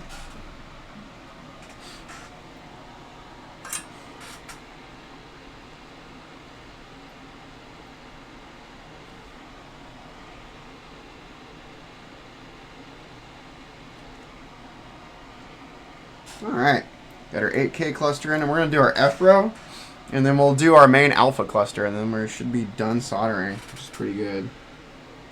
Let's check everything. Let's make sure we don't got any more bent pins, so we won't deal with that. Alright, we're good.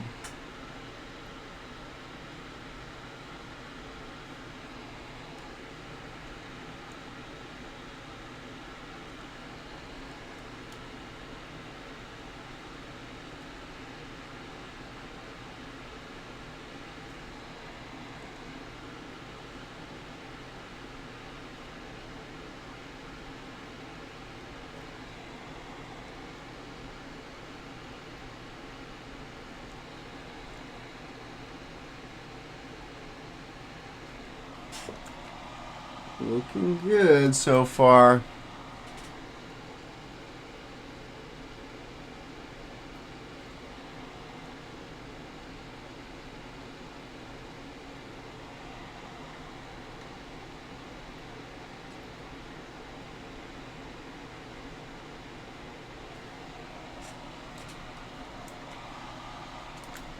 Got 2 more. We got a lot more, but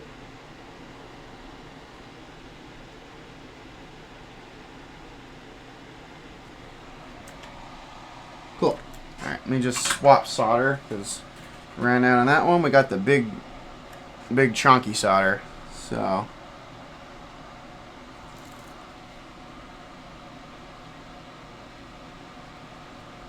give me a second. Let me just get this one opened.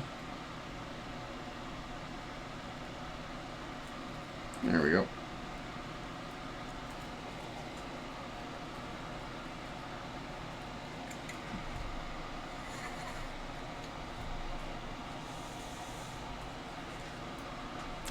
There we go.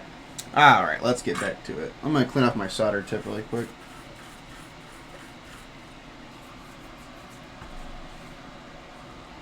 Alright. Almost done with the F row, and then we're just doing our main alpha cluster, and then we're home stretch, everybody.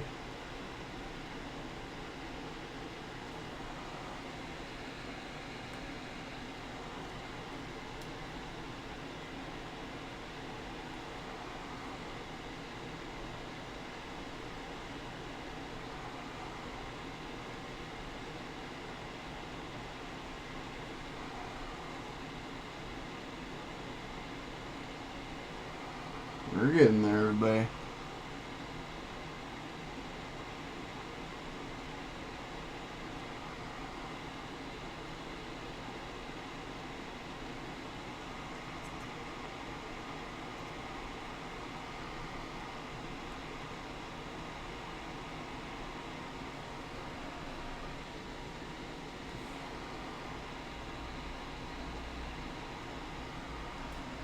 That one's good. Got our F row. We'll do our bottom row right here.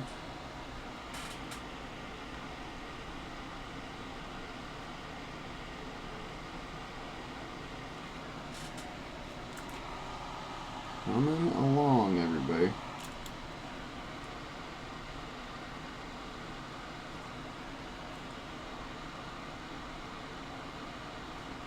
Yeah, I'm making good time on this board. Considering how massive and involved this board is, we're making very good time.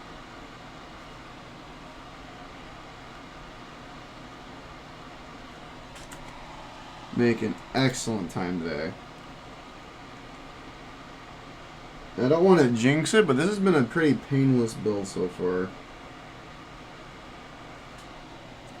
So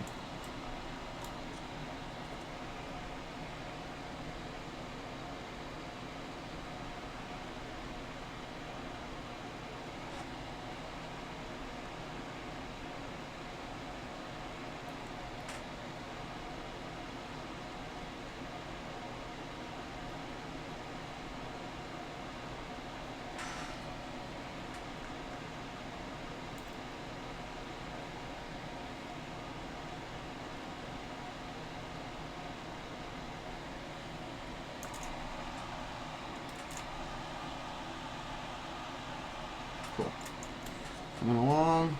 So these ones over here.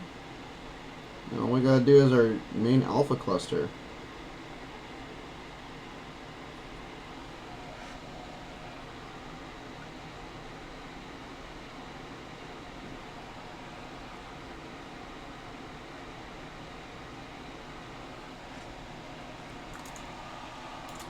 Coming along, folks. Coming along.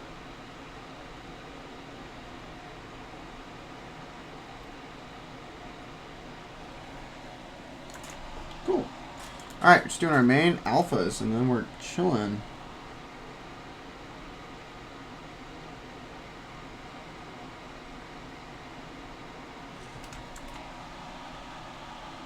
Nice. Alright. A little bit more solder lead. And we'll go from there.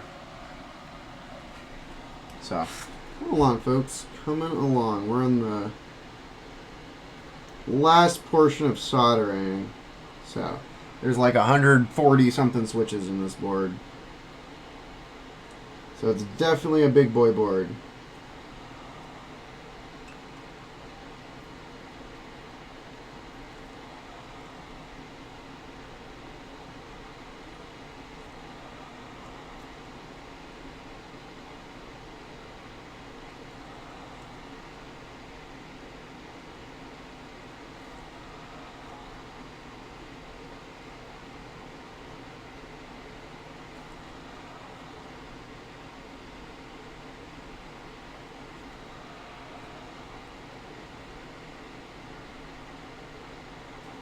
We're doing our number row right now.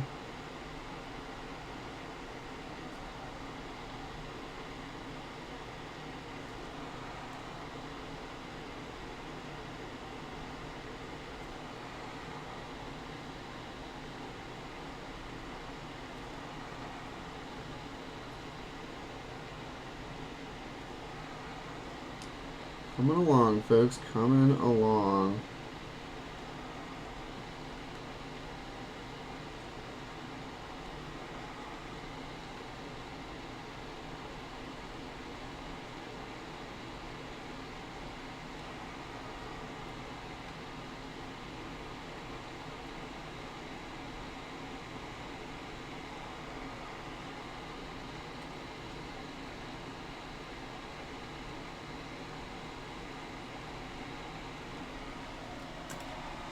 Looking good. 3 more rows, folks. We're almost there. So this is coming out beautiful.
Coming along, folks.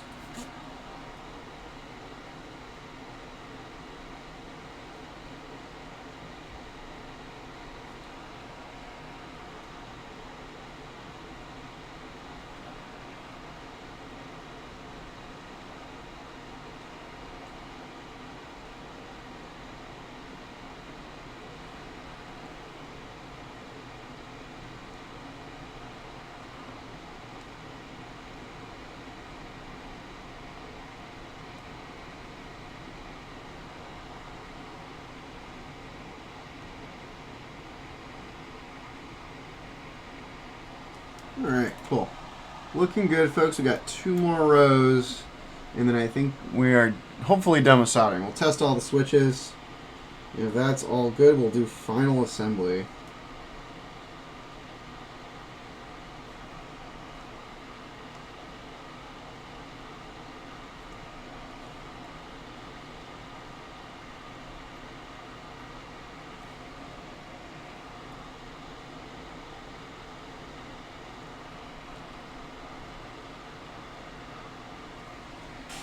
A little more solder lead. Got a lot. Again, there's like 140 switches on this thing.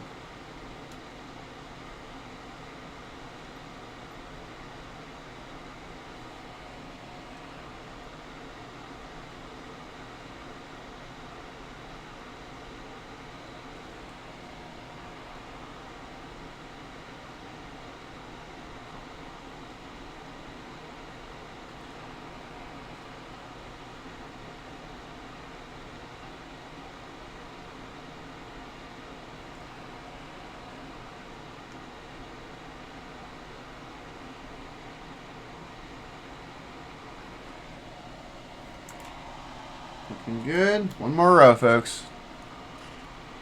And then we just gotta test.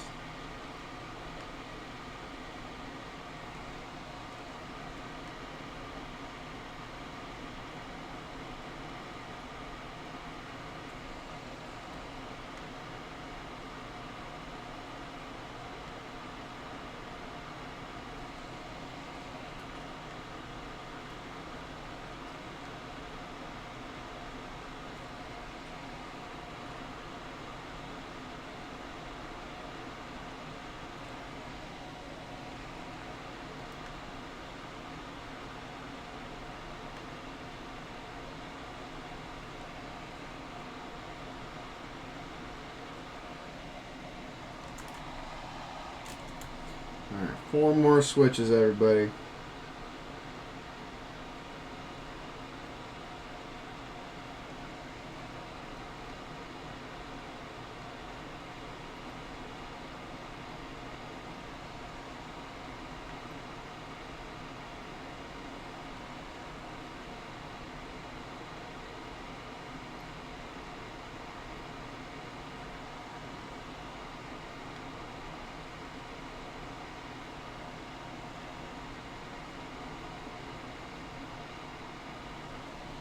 Cool. All right, got those soldered in. Cleaned off my soldering iron tip. There we go. All right, leave the soldering iron on because we still need to test all these buggers, but there we go, everybody. We got this. There we go. So there's all of our switches soldered in. Let me just flip this around carefully because it's heavy. It's getting pretty substantial and heavy. So. Oh my god.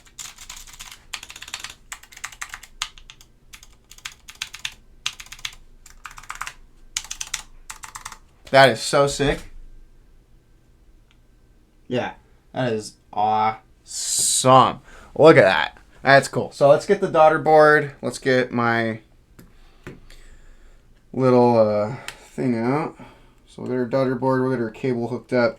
And we'll kind of scoot this up to the edge right there, and then we'll get ready to start testing this thing. So let me get my actual cable for this thing. There we go. And we're going to get testing.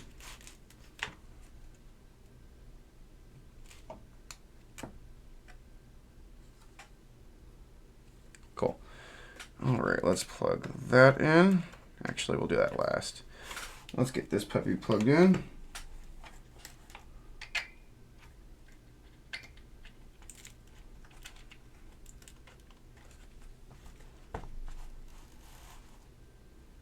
Cool, got that plugged in. We got a nice, the foam pad is acting as a little spacer just to protect our daughter board. So let's get via and let's do this. Let's do a little test. So let's start testing. I know there's a ton of weird keys on this board. So I want to get most of everything working. So, via, where'd you go? There you go. All right, cool. Again, like we're making really good time. So there we go. All right, let's see. Good.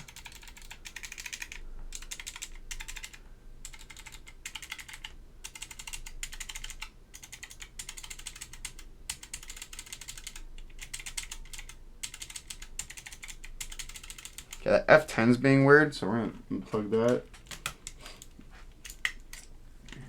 Just gonna do a little test on it, and we'll just kind of make note that it's working. It's just not making the proper contact I want it to.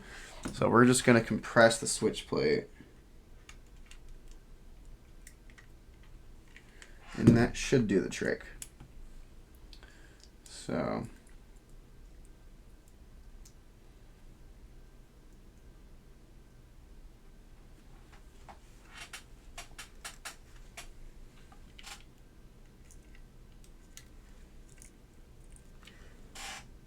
Oops.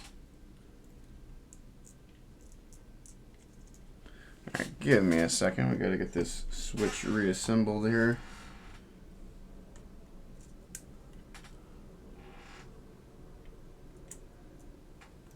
All right.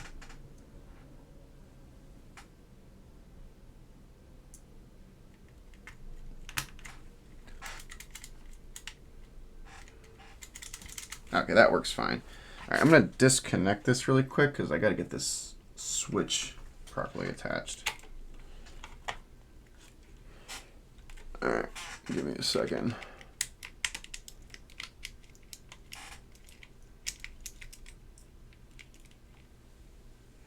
Yeah, give me a second, folks. We're gonna make spring go. All right, give me a second. This is a process. We're gonna get this one going, right? I think I dropped my spring on the floor. Oh no.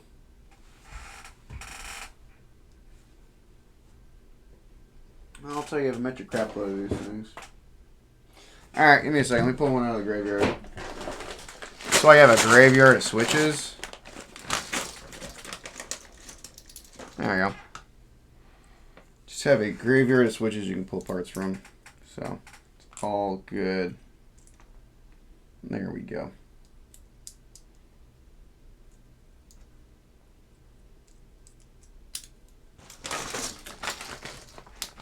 There we go. Got my spring. Perfect. So we're just pulling them together, everybody. So yeah, we're just testing the switch. The switch is good to go. Just gotta get it properly reassembled.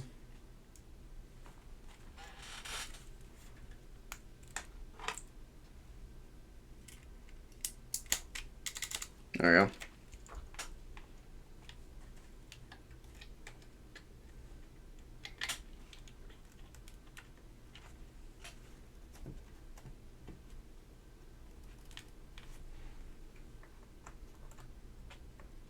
Cool. All right, let's just try that again.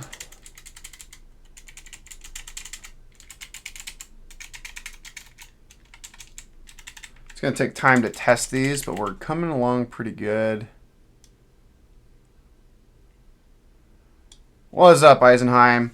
We're just getting stuff tested on this Northgate OmniKey right now. So, okay, I got those. Let's do this F row. Cool.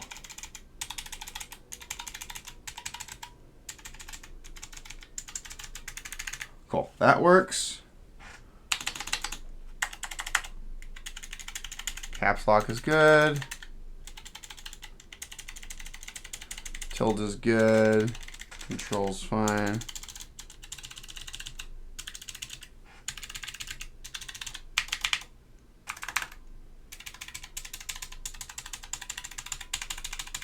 Good success so far. Had one switch we've had to adjust, but we're looking good so far.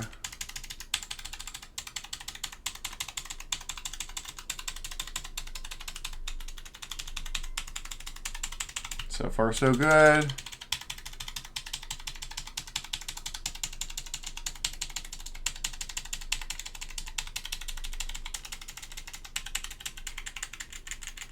Pretty much. This board is really cool. So, love this board, and I can't wait to... I think our testing so far is going really good. All right. Let me just test my number pad.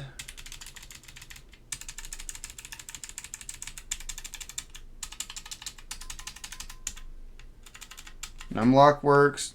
Caps lock works. Our lights work, which are good. Because I do want the lights. All right, we have a switch that's not registering, number 1 right here in the numpad. So let's fix that. Let's tear it apart. Let's pull this switch apart and see if we can't fix it and get it a little more registered. So,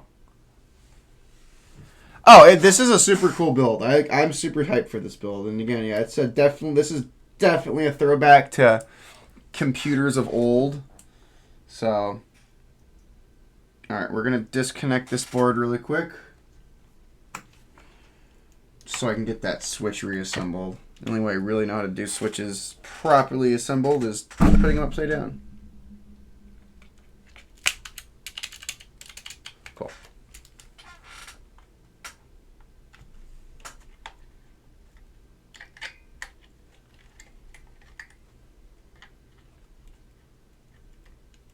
Cool. Cool.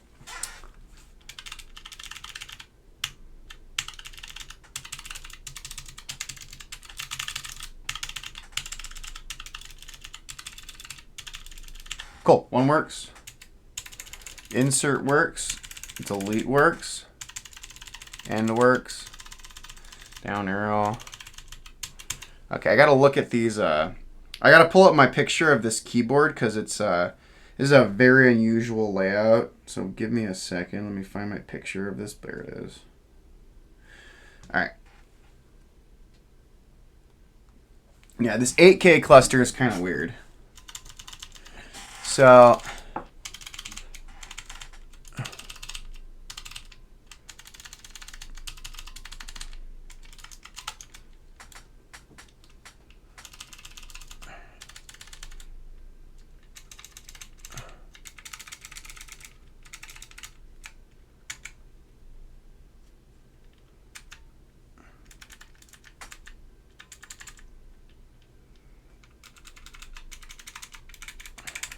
okay, those aren't going to work. Scroll lock works. That's nice. Let's check my print screen. Okay, that kind of works. So print screen is not as responsive as I would like it to be. So we're going to unplug it. So that's my print screen. So we're going to fix that one.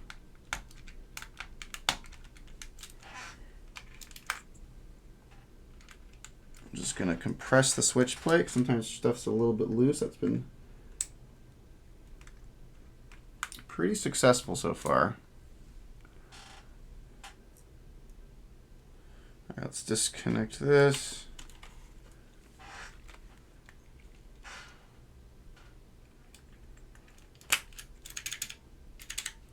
Awesome. It's going good.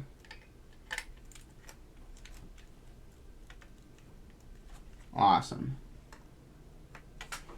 Looking good. So let's try that one again.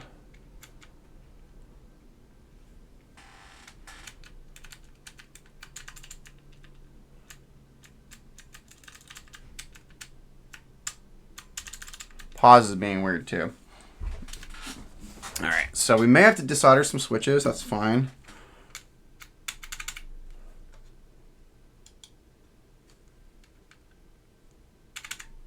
Ah, okay, print screen works. I forgot I have to press it twice, but pause. All right, pause is not being as responsive, so we're gonna fix that one. Okay, print screen's good. I want to fix my pause. Yeah, I have to press it twice for it to work, so I forgot that.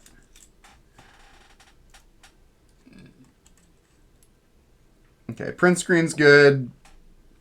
I'm just going to compress this one because the pause is being pretty sluggish. All right. Let's put, where's my slider? There it is. Yeah, but we're just making sure everything works before we do final assembly. And then there's a couple other ones I think are just getting kind of weird. So let me just put these back in.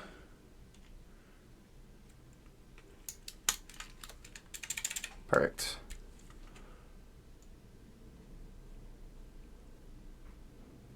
Yeah, they did that on purpose because I think back in the day, if you pressed print screen, it would automatically would have printed to the printers that the computer was connected to. And I know paper and ink is expensive, so they did that just to prevent some idiot in the office not printing stuff by accident.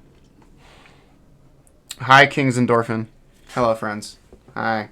All right, let's try that again. Oh, did that not work? Let me try it again. There we go.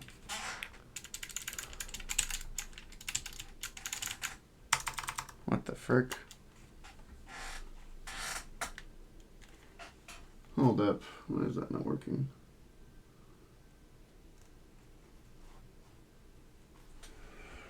Give me a second. There we go. I need to reset everything. Give me a second. I don't know why it's being weird. Yeah, it's a really nice board. Let me just, my VIA's being weird. All right. What the heck? Nothing's registering. Okay, give me a second. Now nothing's registering. That's weird. Oops. We're okay. Give me a second. Nothing's registering on the daughter board. Let me just see. That all looks good. Okay, that looks fine. That looks good. Interesting.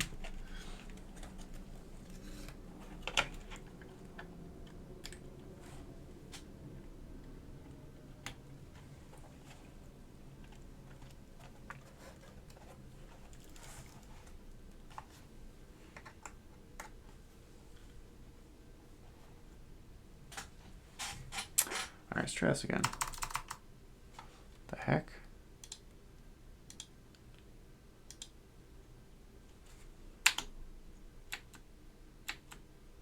Huh. Interesting.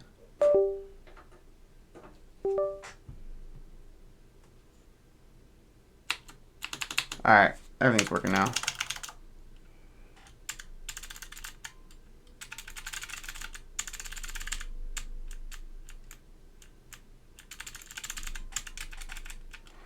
Okay. Let's see. So home is good. Page up is being sluggish. Page down. These two are being weird. These three are actually being weird. I'm gonna try page up and page down. That's fine. That's fine. That's fine. That's fine. That's fine.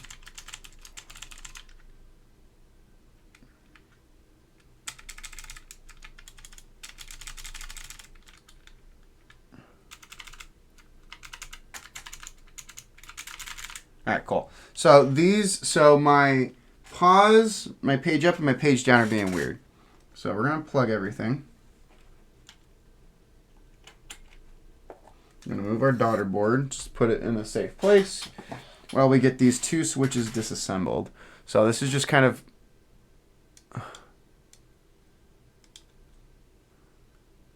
what the heck?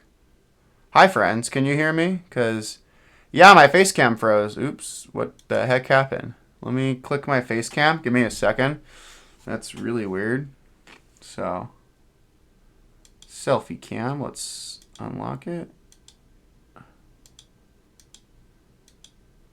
Oh yeah, it froze like bad. Interesting. Maybe I pressed the button. Let me see. Huh. Let me try it. Let me try something. Yeah, give me a second, everybody. I'm still here. I'm just, I probably was pressing something. Yeah, I don't know what's up with the face cam. That is like hella weird, everybody. Well, let me see. Well,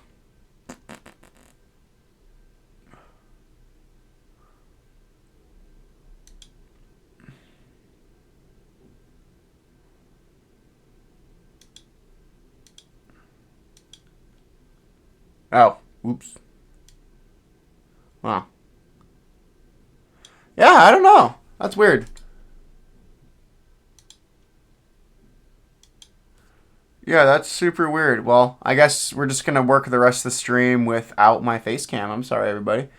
I don't know what the heck happened there, but hey, I probably pressed something on the keyboard that did that, so yeah, we'll figure it out. But yeah, sorry about that, everybody. So I guess no selfie cam for the rest of the stream. I want to get this board working. Dang it. Gosh darn it. Well, I don't know. You can't see my mugshot, everybody. I'm sorry. It's that one. And then this one, and then pause. We're going to see if these are a little more responsive, everybody. You get to see my, like, frozen out face, everybody. So, sorry about that. So, yeah, sorry about that. So, let's get these. Let's just compress these switch plates. I'm having some pretty good success with that.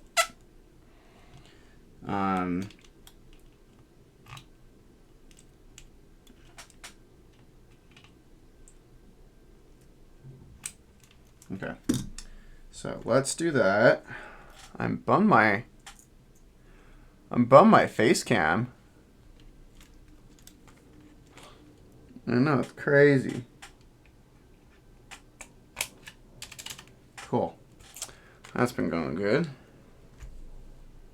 Then let's do the next one.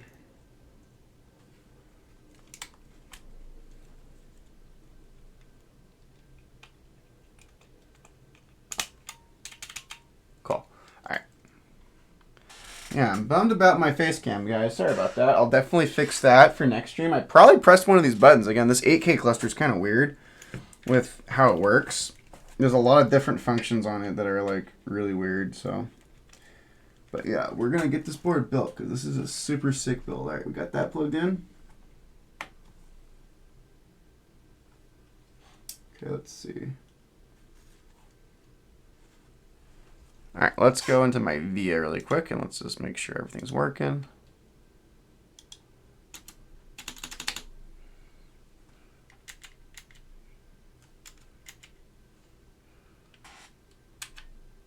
Cool, my light locks are working, so that's good.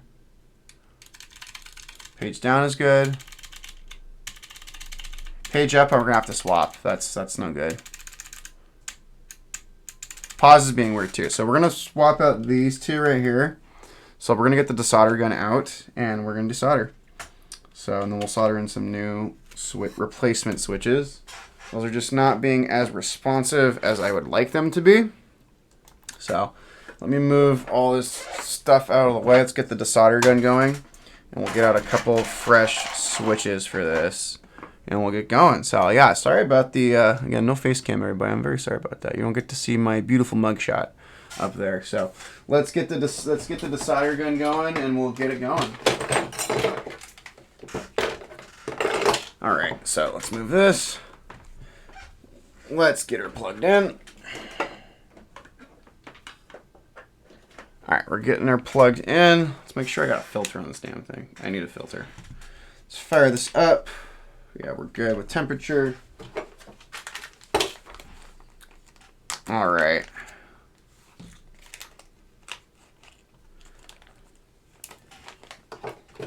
All right, let's get our little filter in here and then we'll get this one going. We're only doing a couple switches, which I will take completely on, to be completely honest. All right, we're just gonna let that red light turn off and then we'll be good to desolder. So like I said, I'm going with those top two right there. So it's gonna be these two switches right here. So this one, these 2 points, and then these 2 points. Let me just make sure my picture is correct. Yeah, my pause.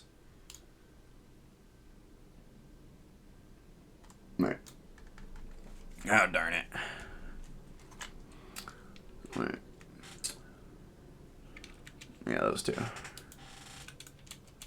Yeah, these two. All right, we're good. So let's get those going. So we're gonna suck these up.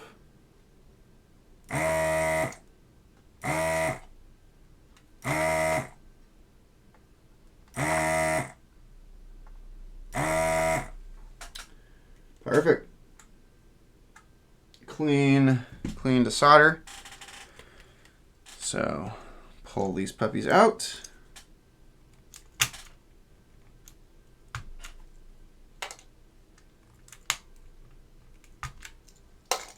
Fantastic. Let's put some couple fresh switches in there. Give me a second. I see something I gotta fix right down there.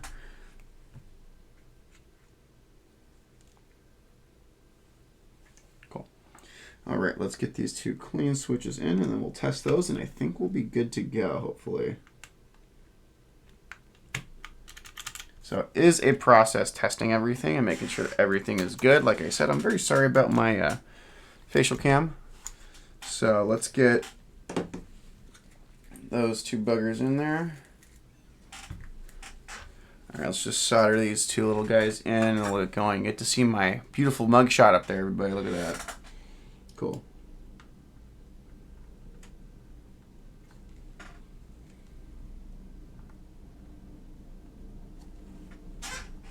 Cool. And then these two.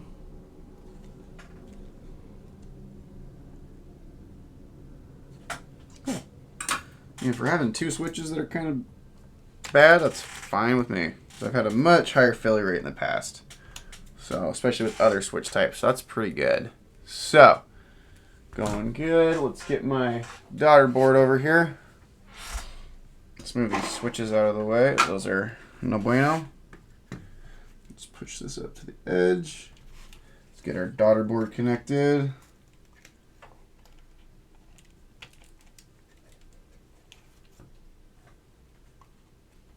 Cool. All right, let's get that. Let's push the solder gun to the side. We don't really need that for right now.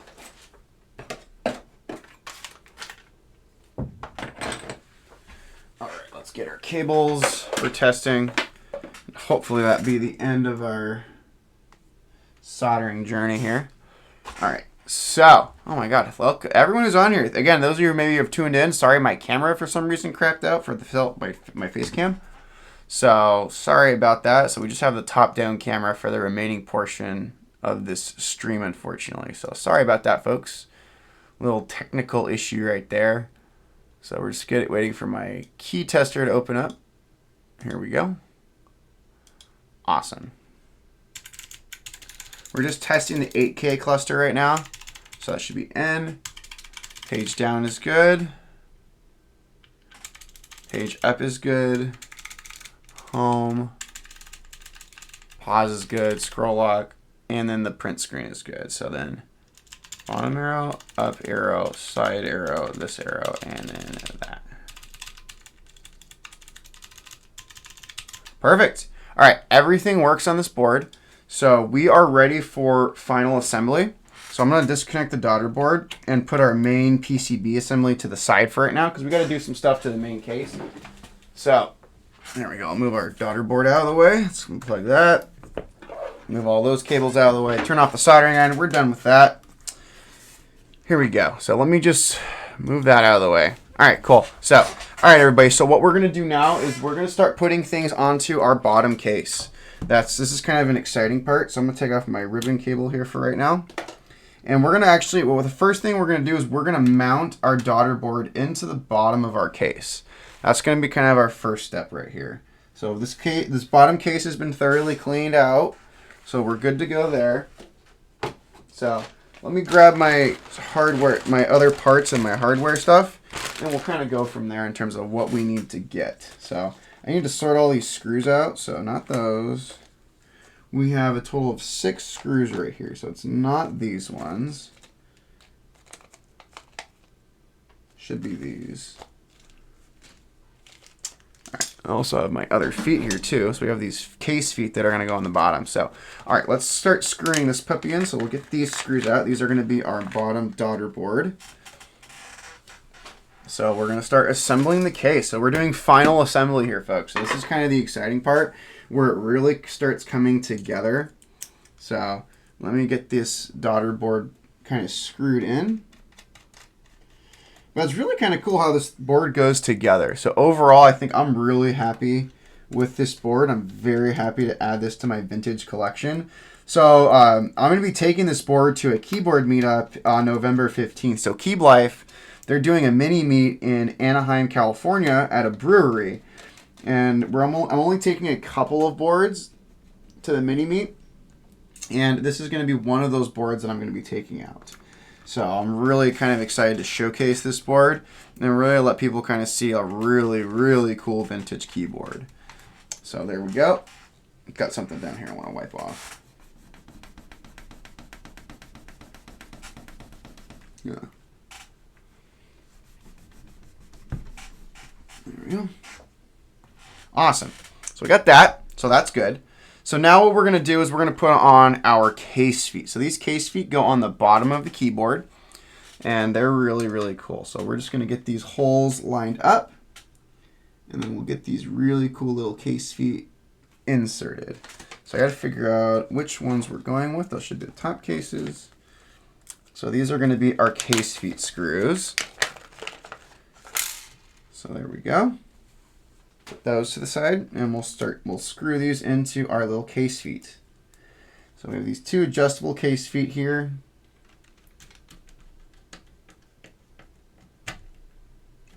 Perfect.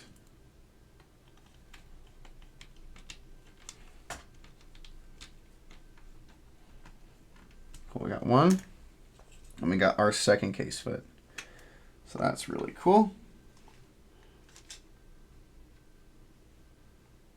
Awesome. Let's get these other two screws in here, and we'll get our case feet, and then we'll connect our ribbon cable, which will be really nice.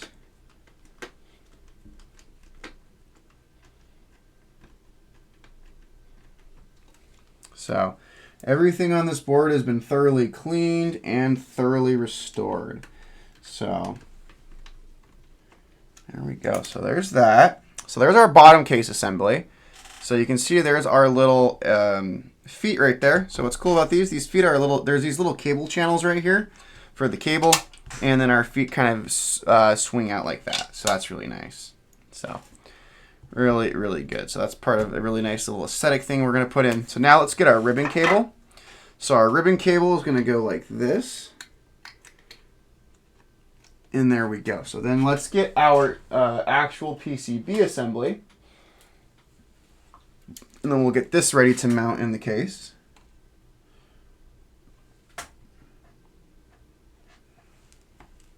This is going to be a bottom mounted keyboard.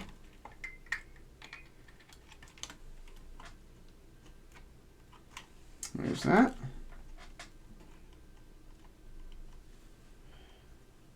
So you can see it kind of rests in there.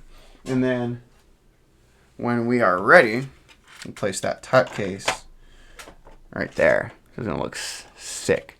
So really, really cool. So let's get our screws to hold down our plate. We're getting there, folks, and then we'll be able to screw in our top case, which will be awesome. These screws are going to hold down our plate. This is a bottom mounted board.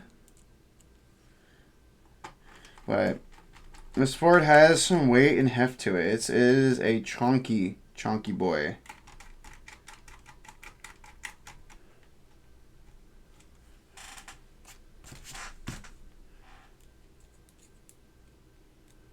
So we got our daughter board right there, and then we're gonna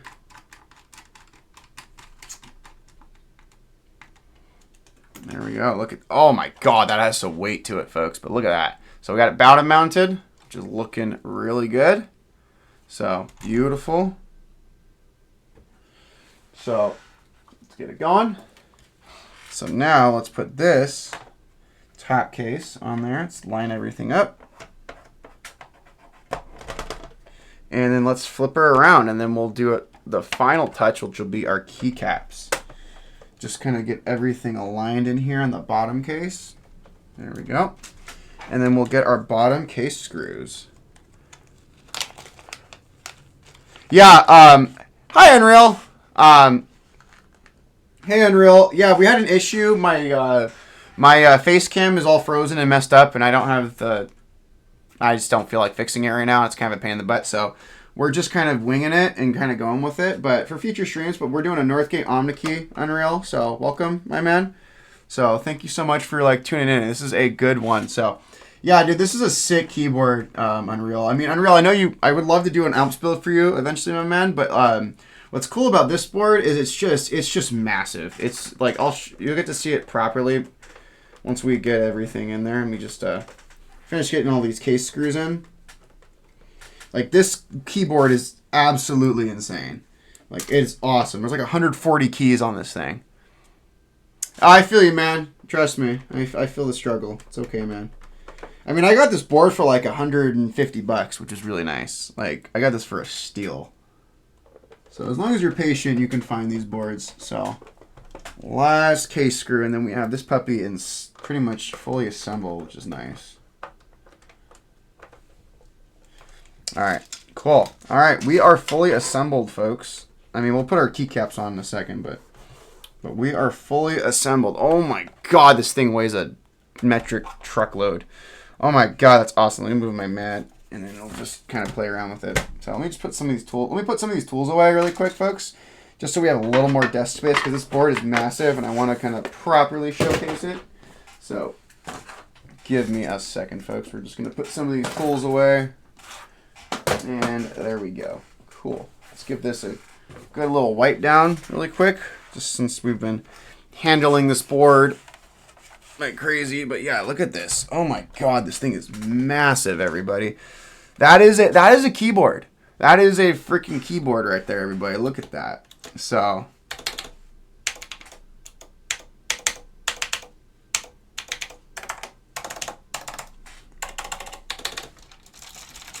oh my God, yeah, that's a battle station. Yeah, that's a cool one. All right, let's start putting keycaps on. Let's give this board its character and its identity. So all right, so let's do the parts I know I can do, and then we'll kind of go from there.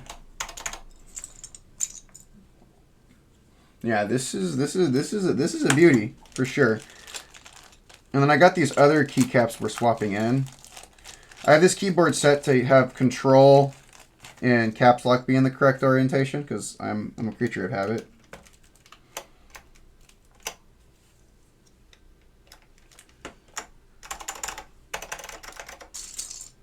Let's put our tab up here. Let's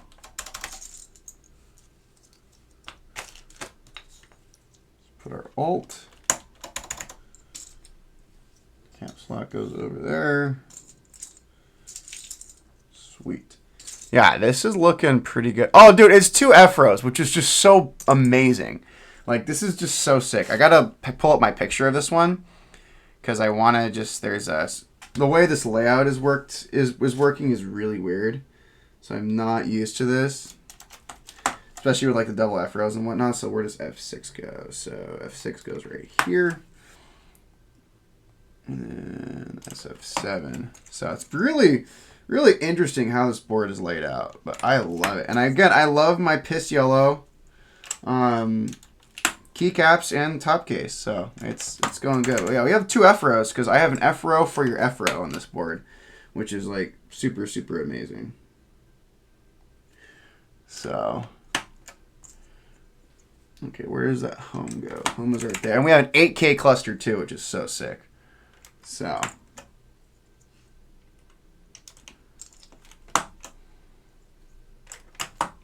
yeah, we're just putting all these on.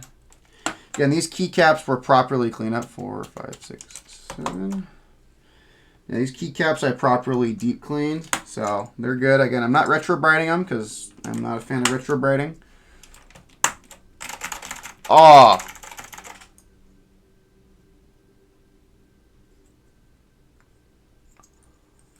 Yeah, Unreal, shoot me a DM, man. I'll shoot you. I'll tell you why my auto mod is set up the way. It's not set against you. It's just auto mod. I'll tell you why my auto mod's set up the way it is.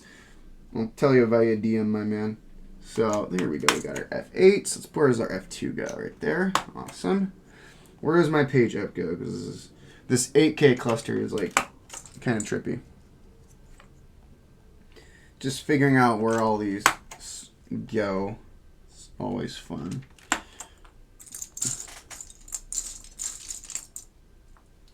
Okay, this insert is going to go right here. Awesome. And then our delete. It'll be really weird on this one. I use this board having delete right here. That's going to take some getting used to, but hey, these old keyboards have these kind of quirky layouts, so. Comma, period lock, scroll lock, a num lock, perfect. Put those to the side. So F9, where's F9 going on this one? Right here. Yeah, we're just kind of figuring out where these all go. Okay, rate select. Where the heck does this one go? Right there. Cool. Okay, F3 I'm assuming goes there. Pause. Up here.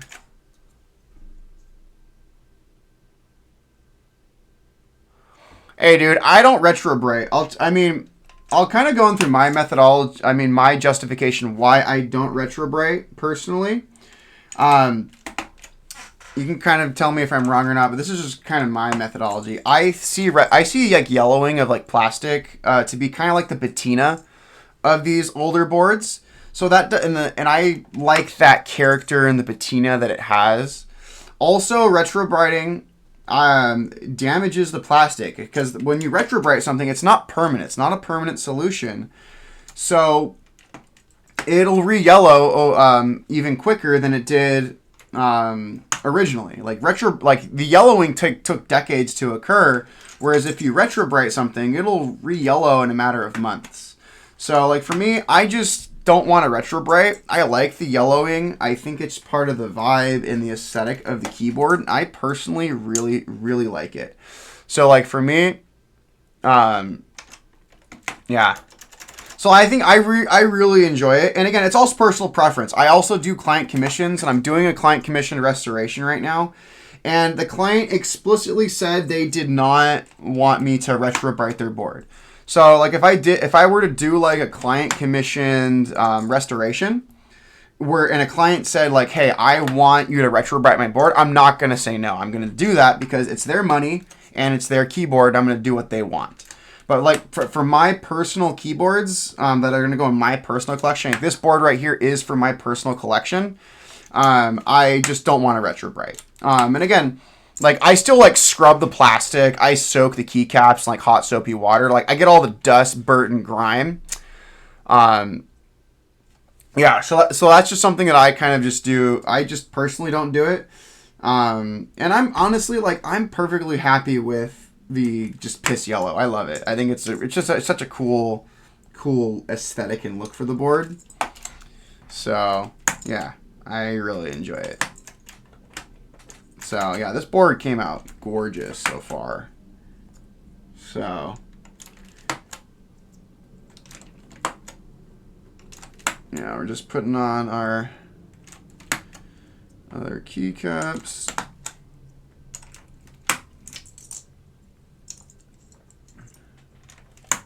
Yeah, but this one came out really good. I'm really happy with how this one came out.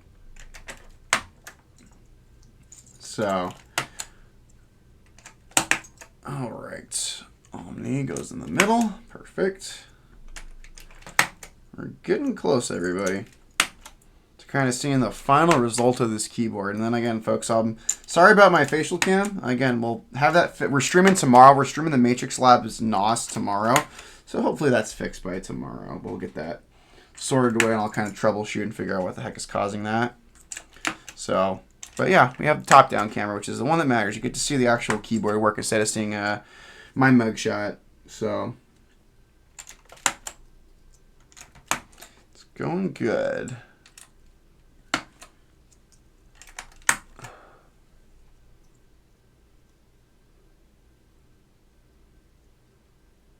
Ah, that's a pretty good joke, my man. Good job. I like it. I love dumb puns like that. That's a pretty good one. Good times, everybody. All right. Okay. All right. Almost there. We're getting there. We are definitely getting there.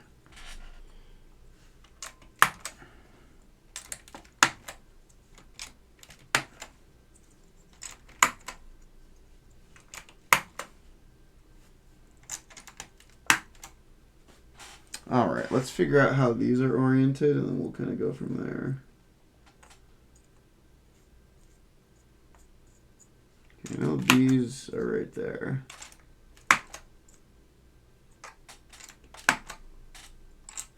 All right. I'm gonna just tell y'all something. I'm gonna do something for my OCD.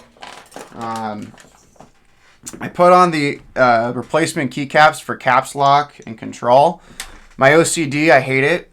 They're not yellowed like the rest of the other brown keycap, the darker beige keycaps. I'm going to take them off and just get used to caps lock being down here and being in a weird position. So I got to reorient. So caps lock's going to go here. That alt is going to go there. So let me move those.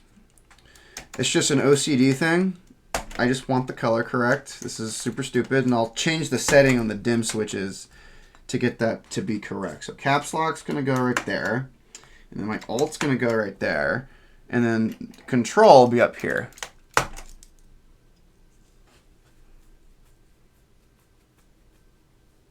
I know. All right, well, here's the thing. This is a very... I'll show you how to switch this. This is really cool. So I'm going to switch it for right now just to have the colors be correct because I do want to take proper photographs of these. So I'll probably change them back, but like I just want the color to be correct just for all the yellowing and the aging on this board.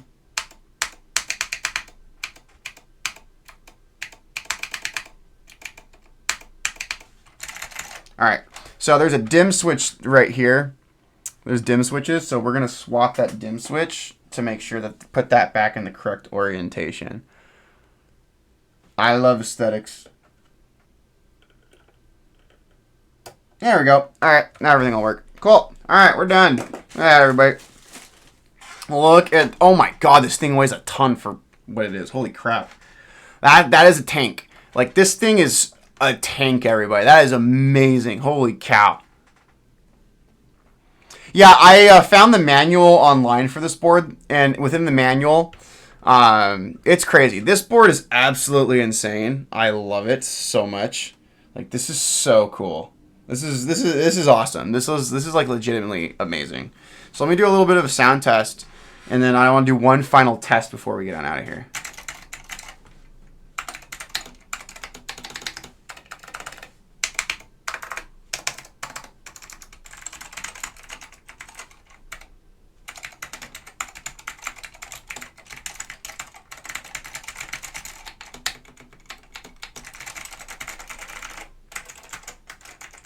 Yeah, this is awesome. This is so cool. So let me do one last test while we're here, and then we'll get on out of here. So let me just plug into the correct.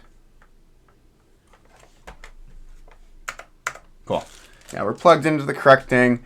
Let's get VIA open. I just want to do one last test of everything, and then we should be done for the night, everybody. So this is pretty good. So start off on the numpad.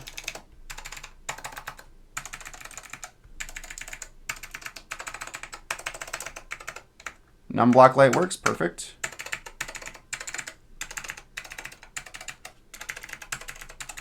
Perfect, let's go to 8K cluster. Delete works perfectly, insert is good, end is good, page down, page up, home, pause is good, scroll lock light comes on, scroll lock works. That works, and then those work.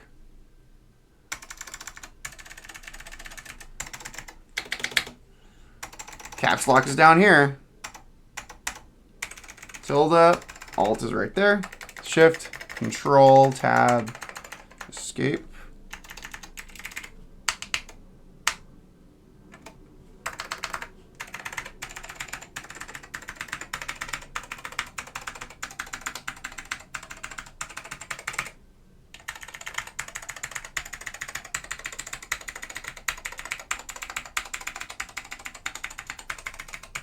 Awesome.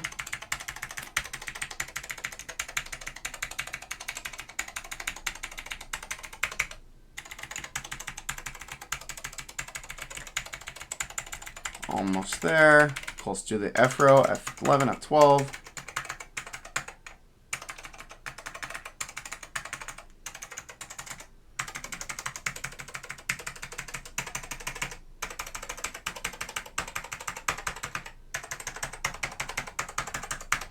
All right, everything works on this puppy. So let me just pull out that cable really quick. Put that to the side.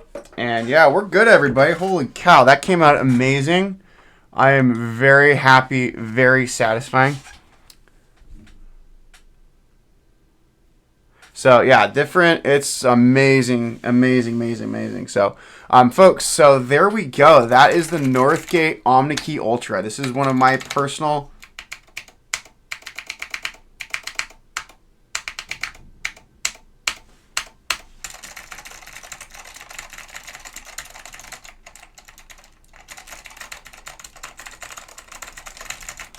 Yeah, folks, I love this. I think I have a new favorite personal vintage board. I just want to do a comparison, just some size.